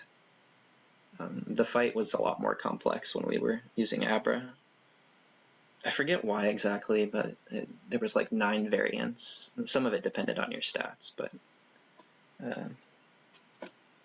now it's just the same fight, and as long as you don't get critical or miss the really favorable ranges on Xatu or Lunatone, and cast form is good enough. It's just super clean.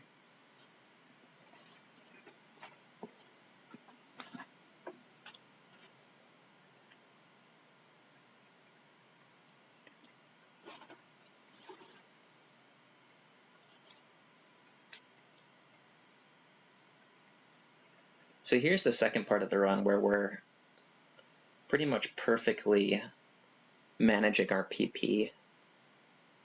We used to need 2 PP restoring items in this section of the run. And it was like an elixir and then a Lepa Berry, or an elixir and an ether. Both of those for surf PP, really. But with this mudkip and with just some rerouting, we've just cut it down to that max elixir that I got and used after the Aqua Hideout boss. So that max elixir is going to give us enough surfs to make it through all of the Moss Deep Gym, all of the Space Center here, and then the Archie fight in Seafloor Cavern. And we're pretty much always going to use 14 or 15 surfs, and I've never seen a run risk running out. The main reason for that is the strat that we use on the double fight coming up. And this fight is, I think, the single biggest improvement to the route with this mudkip. And it's hard to explain why. It doesn't seem like this fight should be so much different with this mudkip, but when I was preparing for the PSR marathon run that I did last year in August, I was just derusting and save stating before the hard fights, and this double fight coming up was one of the hard fights. And I was actually using a save and quit mudkip, but I hadn't found this one, so I was using a worse one that was, I guess it was similar to this one, but anyway,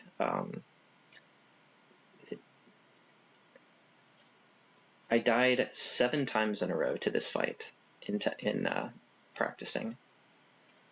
And it's like, this is the dumbest fight to die to. You're past TNL, which is the run killer that you've always been worried about. And so anyway, this fight, we used to just heal to full and surf, and we would get Swagger from Mightyena, Scary Face, slower than the camera ups. They would Earthquake, kill Matang. Steven sends out Aggron, and Aggron uses Thunder and misses. Or you could just get really lucky. This fight where you heal to high torrent, which you often get without having to potion after TNL. You only need to be at about 33 HP. Heal to high torrent, use a guard spec, because Mightyena likes to use Scary Face because you're faster. And then an X special, which really helps the ranges. Camerupt usually just uses amnesia, sometimes focus energy, and then you just sweep.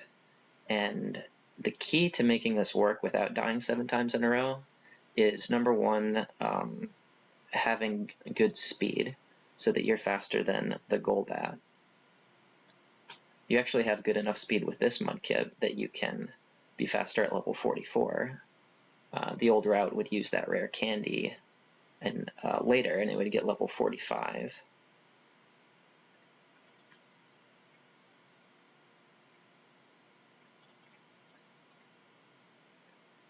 You see how there, outspeeding Golbat makes a big difference in that I can't die to it just wing attacking me, although I think I would have survived from here.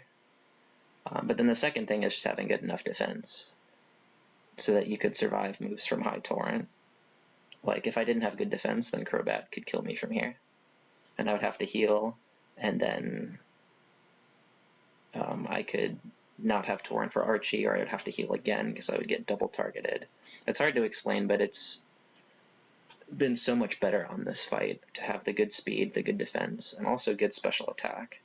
Helps a few ranges. So as soon as, like, I remember when I'm setting target splits, like when I was setting target splits for this route, when the Abrolhos route first came out, I think the target split for this was Archie split was like a 12-15, and then I was struggling to meet that, so then I bumped it up to like a 12-20, and then suddenly this Mudkip comes along, and I'm de-rusting, and I get like an 11-40. It's like, whoa, how did that happen? Well, you get a consistent double battle there, and then the Archie fight is quite good as well. So we're suddenly saving 30 seconds with this Mudkip, and it takes less time than that to save and quit for it. So that really got me motivated to push this time lower, knowing that I could make it to the late game and not just die to BS. And that strat of using the guard spec and the X special was Tyrant's idea, and at first I was like, no, that's terrible, it's just RNG anyway. And it was terrible when I died 7 times in a row, but as it often is with new strats, you need to find the right conditions. It may not be the best strat for every run at the time that it's found, but once the strats progress and you get better stats more consistently, then suddenly you're saving a lot of time. So it's really nice how that's come together. Now you're going to see the second biggest mistake of the run. There's a spinner here with 1 Pokemon. He's pretty easy to dodge.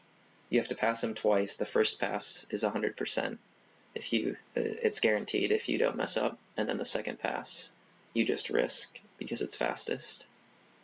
I end up having to risk twice. This room is just awkward because it's technically faster to bike for like half of it and then get off, but it's barely faster, and yeah, and look at that, amazing execution. Yeah. I'm always torn between running the whole way because it's more consistent for the manipulation where you're supposed to run into bike, and then biking to go as fast as possible.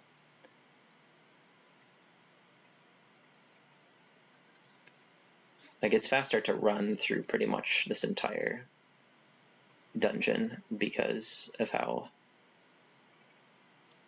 often you're pushing boulders and transitioning between areas. You know, sometimes when you're transitioning between areas, there's lag that comes from trying to load a new area at the same time it's loading the bike music. Like right there, if I got on the bike, then entering this area would have like a second more lag, so we just run. And then here, it's like you could bike to the boulders and then get off, but you need to be off for the boulders, so I just don't bother getting on the bike because you'd have to be like perfect for it to save time. Alright, now this Archie fight, bit of an interesting progression. Of course, before we had that, well, there's a few things. We used to just surf spam the double, and then we would enter this fight at anywhere from 1 HP to full, and it would just like, there were a bunch of strats that floated around, and none of them were that good. And then we found some good strats for this fight that used guard spec, or if you were in torrent, you just used surf like that. And so what we used to do is we would just surf this Crobat right away, and that would hit it into super potion range, and he would super potion twice, even though he could kill us, and we would set up the X special and the X speed while he was super potioning, and then kill him, and we would outspeed him. We can't really do that with this Mudkip because our special attack is too good, and we can one-hit the Crobat without the X special, and then we're not set up on Sharpedo, and we have to heal the full, and it can use Swagger, and it's just slower. But what we can do is what I did there, and just heal in the middle of Crobat, and we don't have to trigger his super potions and waste time watching him heal his HP. We do risk a critical, or possibly 1 to 2 more criticals from the Crobat, but sometimes he just uses Bite because we're at such low HP that he can kill with that. He can also miss. You can also be in high enough torrent that you don't even die to 2 wing attacks, so you can skip the heal. All in all, you save 3 seconds if you don't get criticaled, and then assuming that you save 3 seconds compared to if you just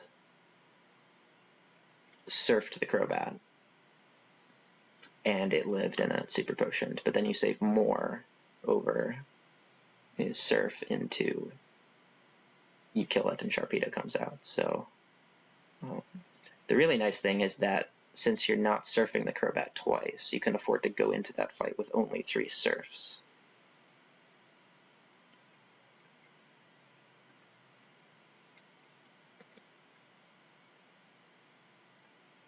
So the surf PP works out perfectly.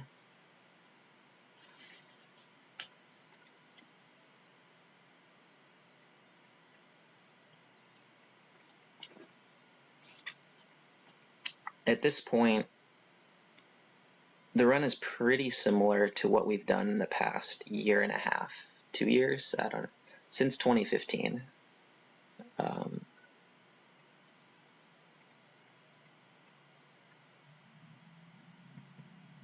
We go catch Rayquaza. We use physical Rayquaza strats because Outrage Confusion is really slow. And then we hope that our attack is good so that we can save time on a few of the fights on the Elite Four.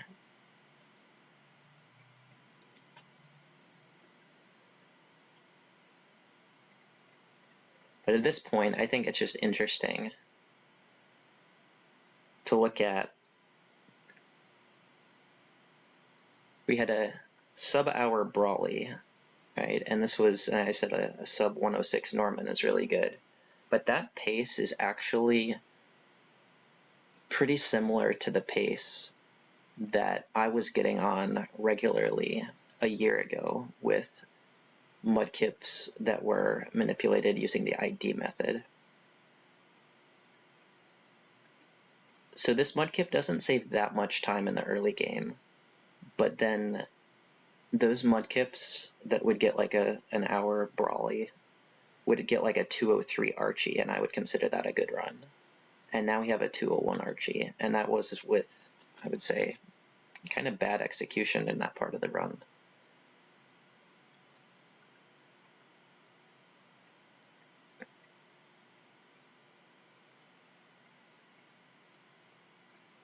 So when you're able to get on runs, as we have been able to get with this Mudkip, and then see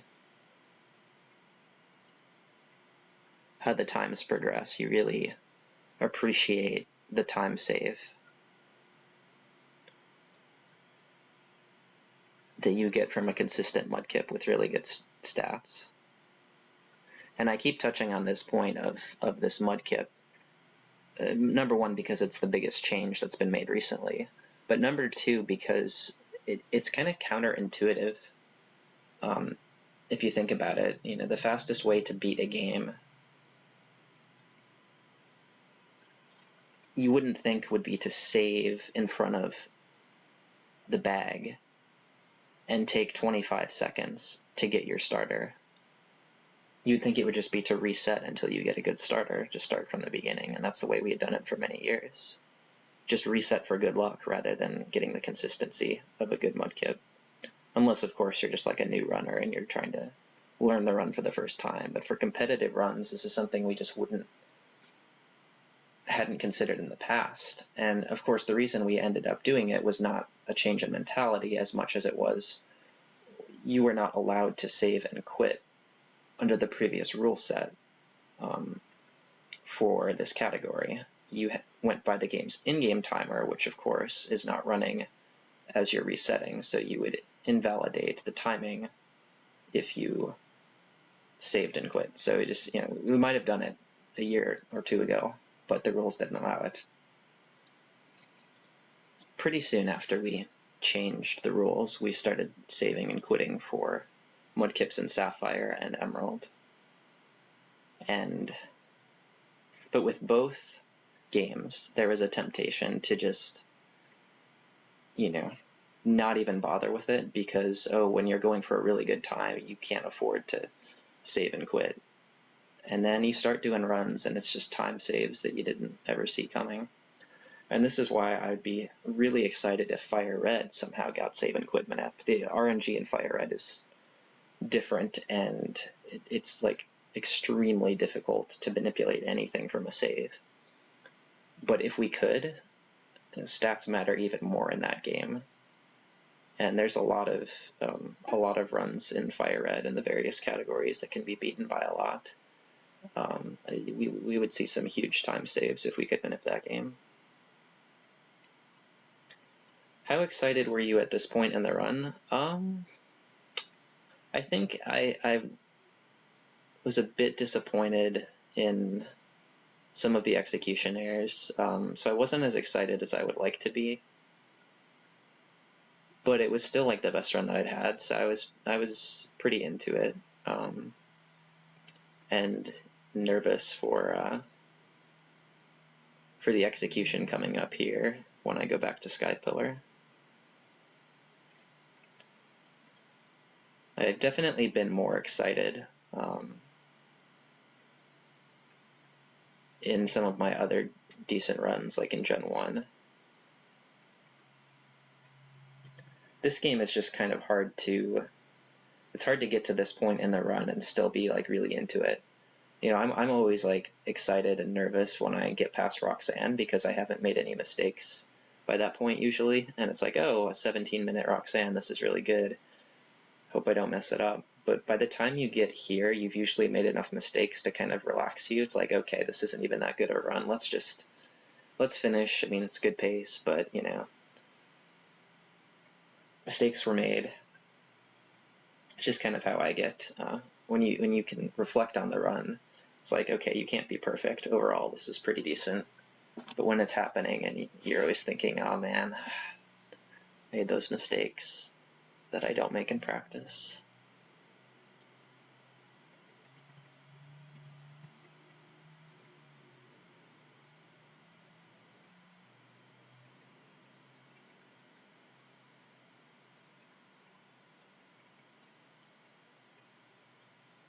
So yeah, that cutscene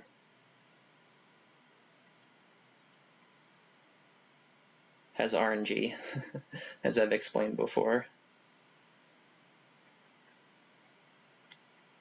And I got the best RNG, where the screen fades out immediately after Rayquaza disappears.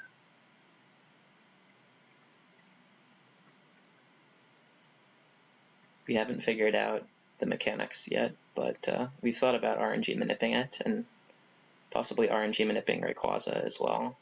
But yeah, here's where I always get nervous if I'm on a decent run, because it's just so expensive to fall here. on this floor. If you miss that turn, or this turn, or that turn, you have 3 turns where you just cannot miss the 4-frame window, or you fall down. And falling wastes like 7 to 11 seconds.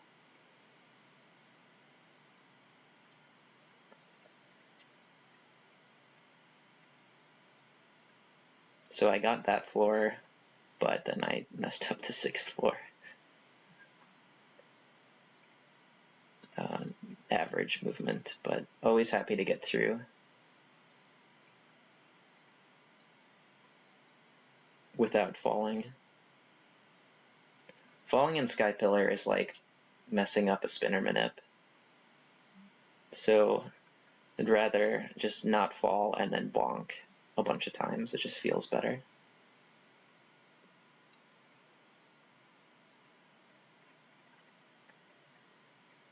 So yeah, just a note on Rayquaza Manip. I've thought about it. We've thought about Kyogre, Manip, and Sapphire as well.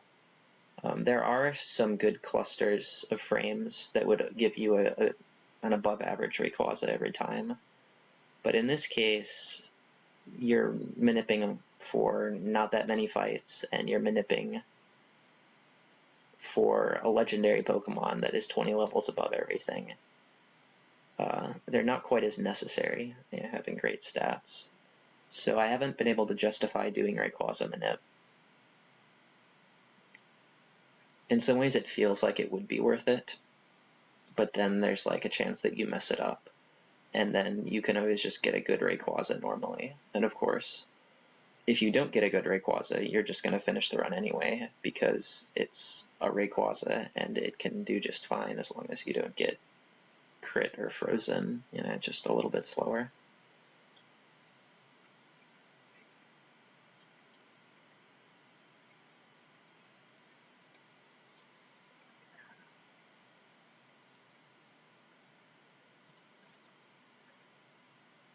Yeah, it's still, what, 20 seconds to save and quit.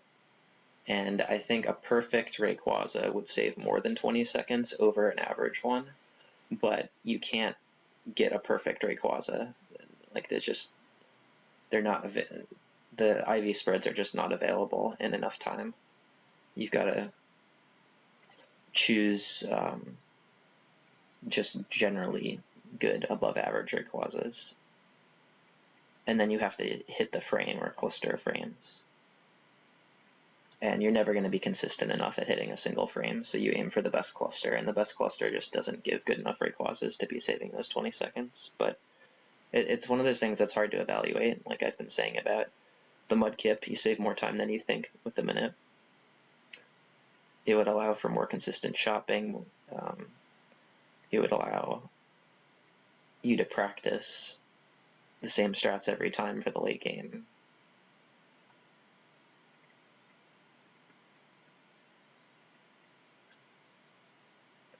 Ideally, we would manip Rayquaza without saving and quitting, but that's really hard because you have to keep track of all of the RNG advances during the run.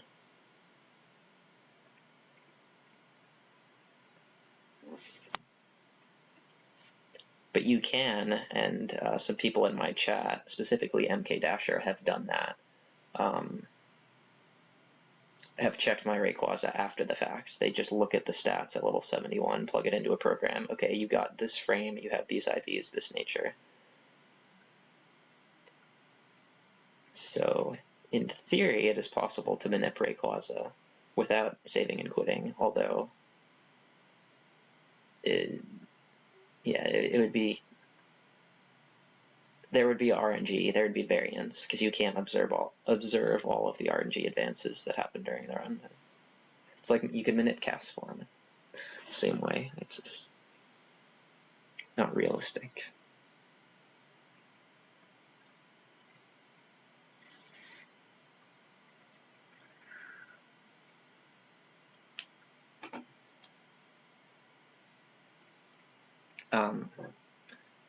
I want to talk about Dragon Claw strats. So what we do, and have done for the past couple years, is we teach Rayquaza Aerial Ace. which is a bit of time loss, but that way we don't have to rely on outrage and getting confused and healing confusion with person berries.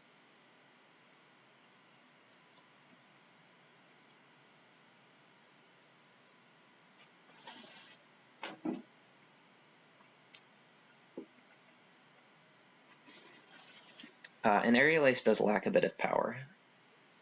The best move that you could put on Rayquaza is Dragon Claw, which it learns naturally. Unfortunately, it's forgotten it by level 70.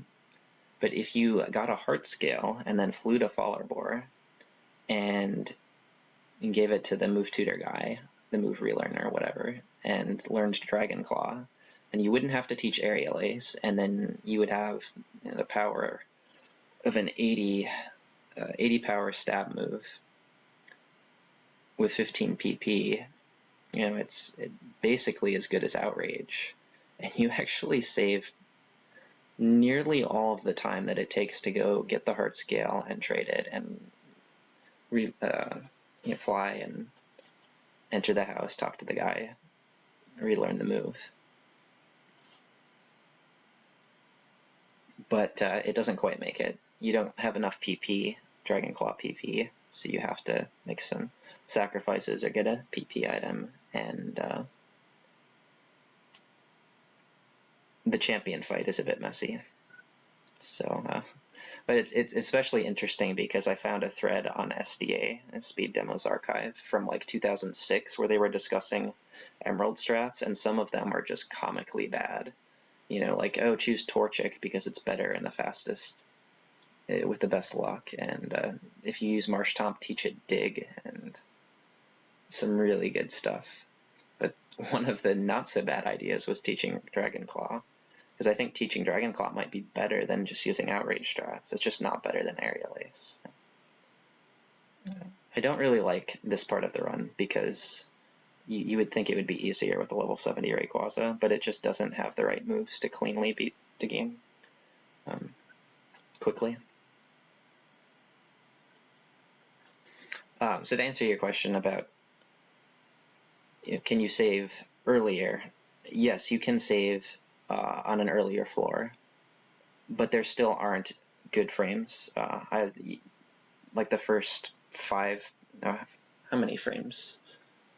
How far back can you go? Like the first 4,000 frames, there's like nothing really good that would save the time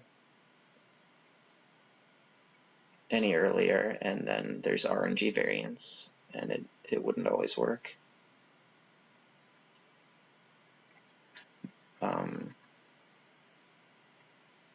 But that's just where we're at right now. I'm not saying that isn't possible.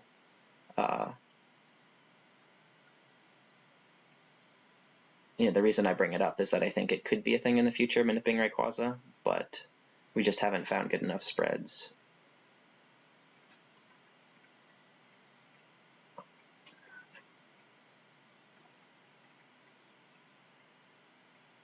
But there's little time saves if you are able to manipulate Rayquaza and you know what its stats are. You notice that we haven't seen Rayquaza's stats yet. I don't know whether this is good or terrible or wherever.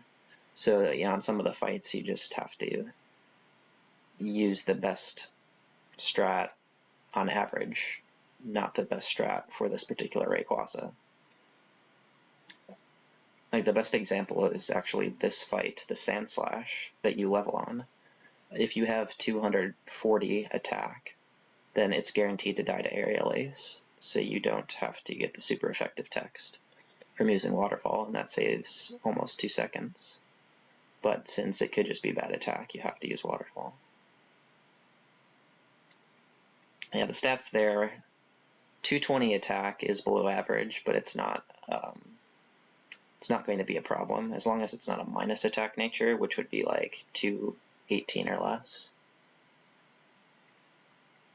Then you can get through the Elite Four pretty cleanly, but you do lose some time. Thankfully, this Rayquaza has perfect special attack, plus special attack nature, and a high IV, so we're going to save some time with that on the Elite Four. And then speed was bad. Defenses were bad, but those don't matter as much.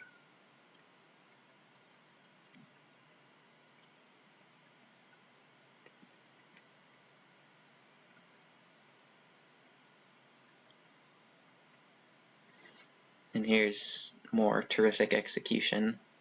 This spinner manip is walking everywhere. You're supposed to just run and then bike, but you have to do it in the dark. If you go too far to the left, you hit a double battle. If you go too far to the right, then you run into the trainer, the bottom trainer. And if you go too far down, then you run into the bottom trainer.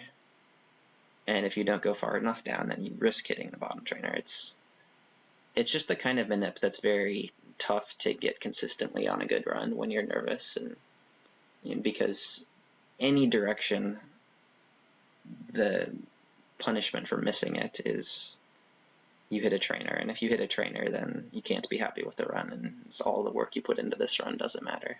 It's hard to not think about that. So I tried to do a safer manip there, and I still kind of messed that up. I didn't risk hitting the trainer, but I lost like 2 seconds, 2.5 seconds to sloppy movement. But yeah, this run showed me that even when I'm like focused and in a decent state of mind as I was for this run, I still need more late game practice so that I can execute on good runs.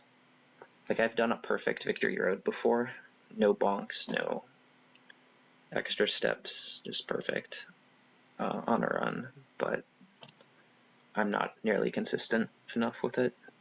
So I do want to run this game in the future. I don't know if I'll run it Abraless or with Abra or early Brawly. I don't know what route I'll use, because it is going to be kind of tough to beat this run with the same route. But I definitely want to get better at the late game and being able to do that on runs. Yeah, you don't get outsped by anything outright, but there are some Pokemon that can use Dragon Dance, so you can be outsped after that. They don't always use Dragon Dance, but when they do, it can be kind of bad.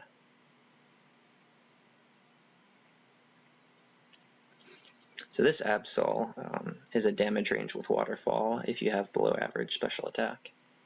And it actually costs a lot of time to miss it because it has a Citrus Berry, and sometimes it will use a Hyper Potion even after the Citrus Berry activates if you do too much damage. It wastes like 8 seconds on average to miss it, or like 10 seconds.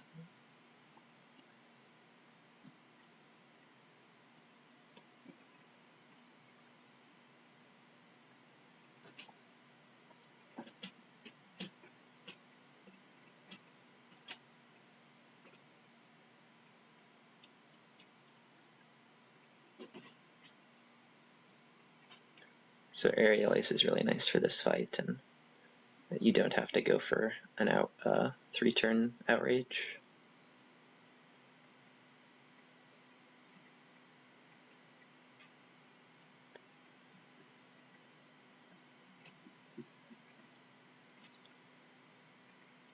And then on the next few fights, we don't have to equip a Person Berry. Just need to set up some X attacks.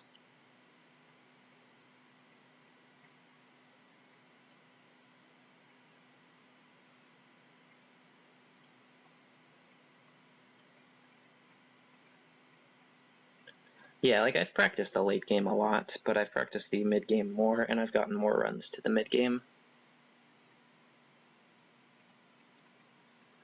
You just need to practice and practice and practice even more than you think. Really annoying fight here. Of course, you don't have to use Fly here. I don't use Fly because I need it to kill this Dusclops. I use Fly because it's faster when it uses Protect. And I need to save Aerial Ace PP, but it's just one of those things. If you hit Fly, it was the right play. If you miss Fly, it wasn't. It's a very close decision, because if you miss Fly and it doesn't Protect on that turn, then it can use Curse, and Curse wastes like a minute because you have to heal like twice and watch your HP go down and get like confused, right? It's just awful. So there's a lot of things in this game where we haven't analyzed it deeply, like what the mathematically correct play is when it's a close decision, and then I think the Rayquaza part of the run is one of those areas, but there's like no major reroutes that I can see happening with Rayquaza. So it's just kind of dull.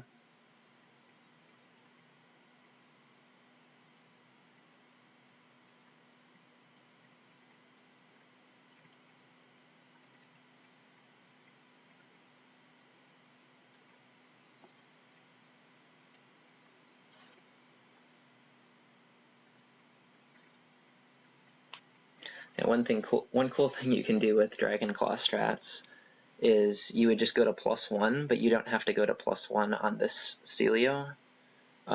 This Celio has Hail, and Hail wastes a lot of time. So you would just Dragon Claw all the things with Hail, and then use an X special on the Walrein, I think, and it would Ice Beam you into low HP, and then low HP would manip the Shelgon at the start of the next fight into attacking you instead of using Protect, and then you would just Dragon Claw everything on that fight so you could survive at low health. Then you could just get frozen by Ice Beam. But actually with this special attack it works out really neatly to just use 1x attack. We do have to deal with the Hail text, but Rayquaza's ability means we don't take any Hail damage. And then you can switch to Outrage here because the Walrein is guaranteed to die to Outrage unboosted. You don't want to go for Outrage if you don't have plus special attack because it's like a 50% range at best, and then the Walrein will Ice Beam you to low HP and sometimes kill you, and then Walrein Citrus activates and then she heals, and then you have to get a 3-turn Outrage.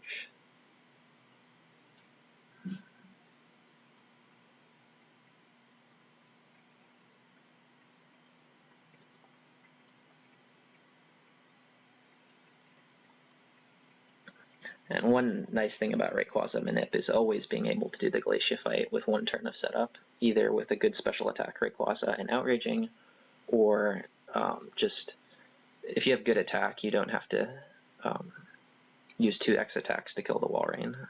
Good attack will just X attack, 4 aerial aces, and then fly Walrein. So you don't get, you either get no damage from the Celio, or you just get 1 Ice Ball. So this fight can be really trolly, especially with bad attack.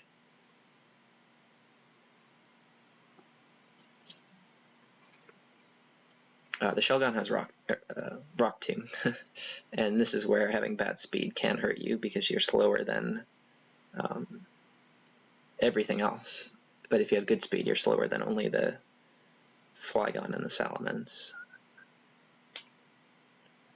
Ideally, you have good speed and you just set up 1x attack and you can take down the Flygon and the Altaria.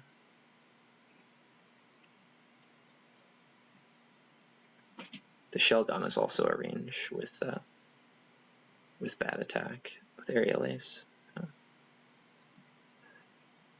And that's the biggest mistake of the run, using Aerial Ace here. You're supposed to use Outrage. Emerald has a lot of lag in battles. And like I said at the start of the run, don't try to go faster.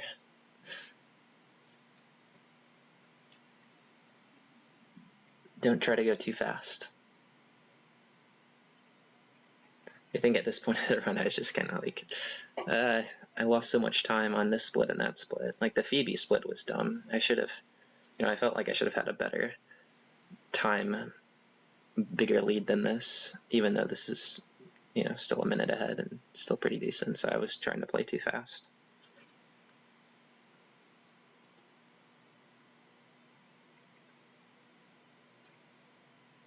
So that's an extra turn on the Salamence and an extra heal.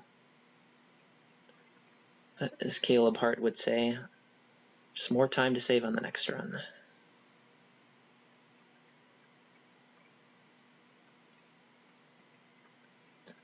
Champion is where physical Rayquaza puts in the most work because you can one-hit the Wailord after 1 turn of setup and then not be locked into Outrage.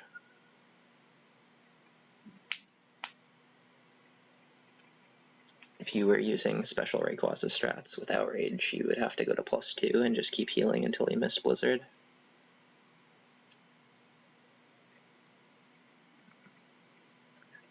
I've lost 5 PB pace runs in a row to this guy, this Wailord, with special Outrage strats. Never forget. But unfortunately, with Bad Attack, you have to use Fly to kill this at +1. If he had missed Blizzard or if he had used Rain Dance, I would use another X attack and then Aerial Ace. But yeah. Not gonna just stall for him to miss Blizzard. And it works out pretty nicely if you can hit the Fly on Wailord and the Melodic. You can heal on Gyarados when it uses Hyper Beam, and then you get a free turn. So yeah, it would be nice at this stage of the run to have like some more optimization. You know, I've made this commentary mostly about the newer strats in this game, since we do have other commentaries that are more general. But at this point in the run, there's not a whole lot of new stuff, and it would be nice. We've considered just using Swampert for this part of the game, but this fight is horrendous, and some of the other fights are bad, and you have to get Ice Beam, and Ice Beam is like a 90-second detour, so I can't see Swampert soloing the game glitchless. And there's like no other good Pokemon. But most of this run is really fun, and there's a lot of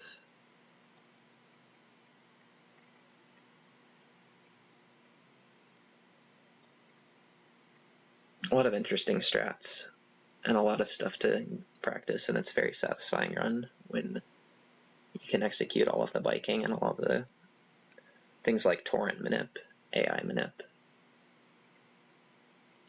So I'm really happy to see Emerald have like a decent time now.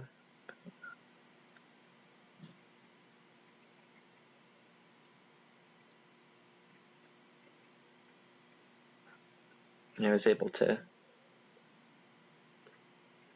improve the record by 3.5 minutes in about a month running this Mudkip. And this is kind of how it happens in Pokemon speedrunning, is you find RNG manipulation for a better set of stats on your main Pokemon, and suddenly you save a ton of time and PB, and everybody PBs, and there's new interest in the game. That's pretty much where Emerald is at right now, so it's as good a time as ever to get into the game. It still is a frustrating run with the heavy RNG combined with execution, and that's really the main thing that defines this game, unfortunately, is, you know, there's so much execution, there's so much tight biking that you're going to lose runs to making biking mistakes, and you can't beat yourself up. It's such a long game, and there's so many biking tricks that you're gonna miss.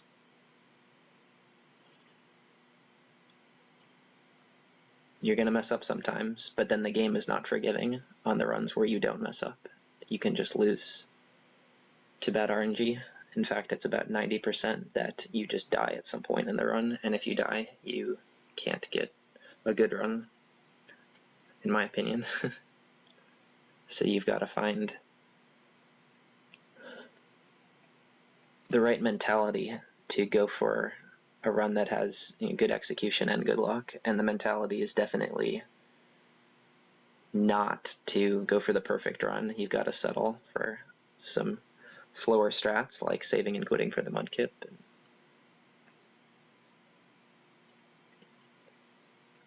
You gotta sometimes settle for slower execution, and then as you do more runs, you get better and you find more consistent strats. But then your standards are raised, and you just always come back to that frustration of heavy RNG plus heavy execution. So yeah, credits are rolling.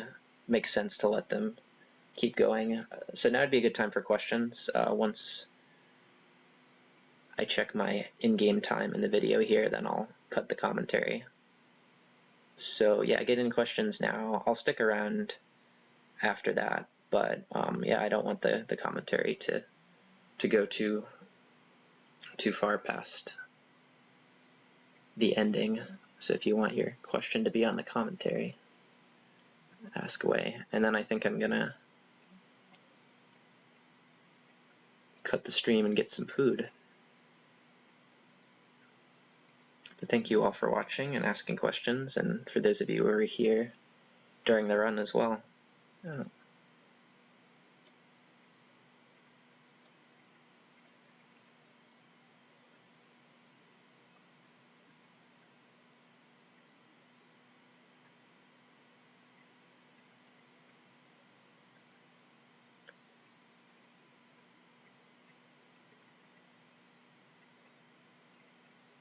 The main time saves of better attack on Mudkip, that would be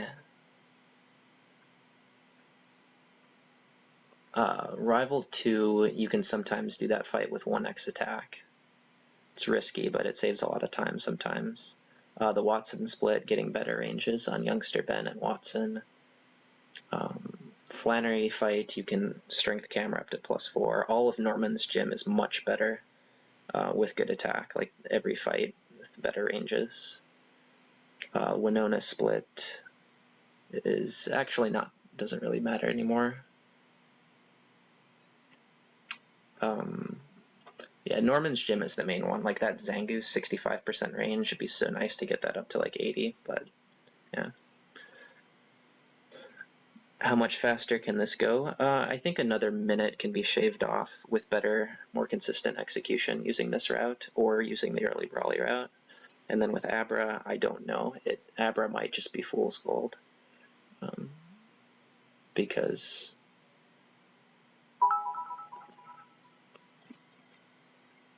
it's going to take away so much time from the mid-game and the second half of the run that you're not going to be able to grind for good luck there. But I haven't done Abra in a while, and I haven't tried Trainer Skip yet, so...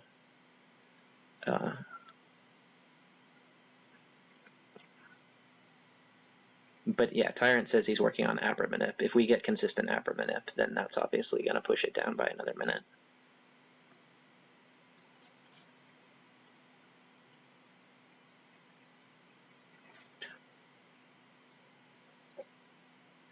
Okay.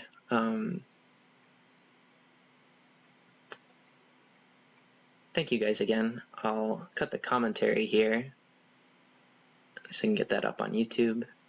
If you're watching on YouTube, feel free to ask questions in the chat.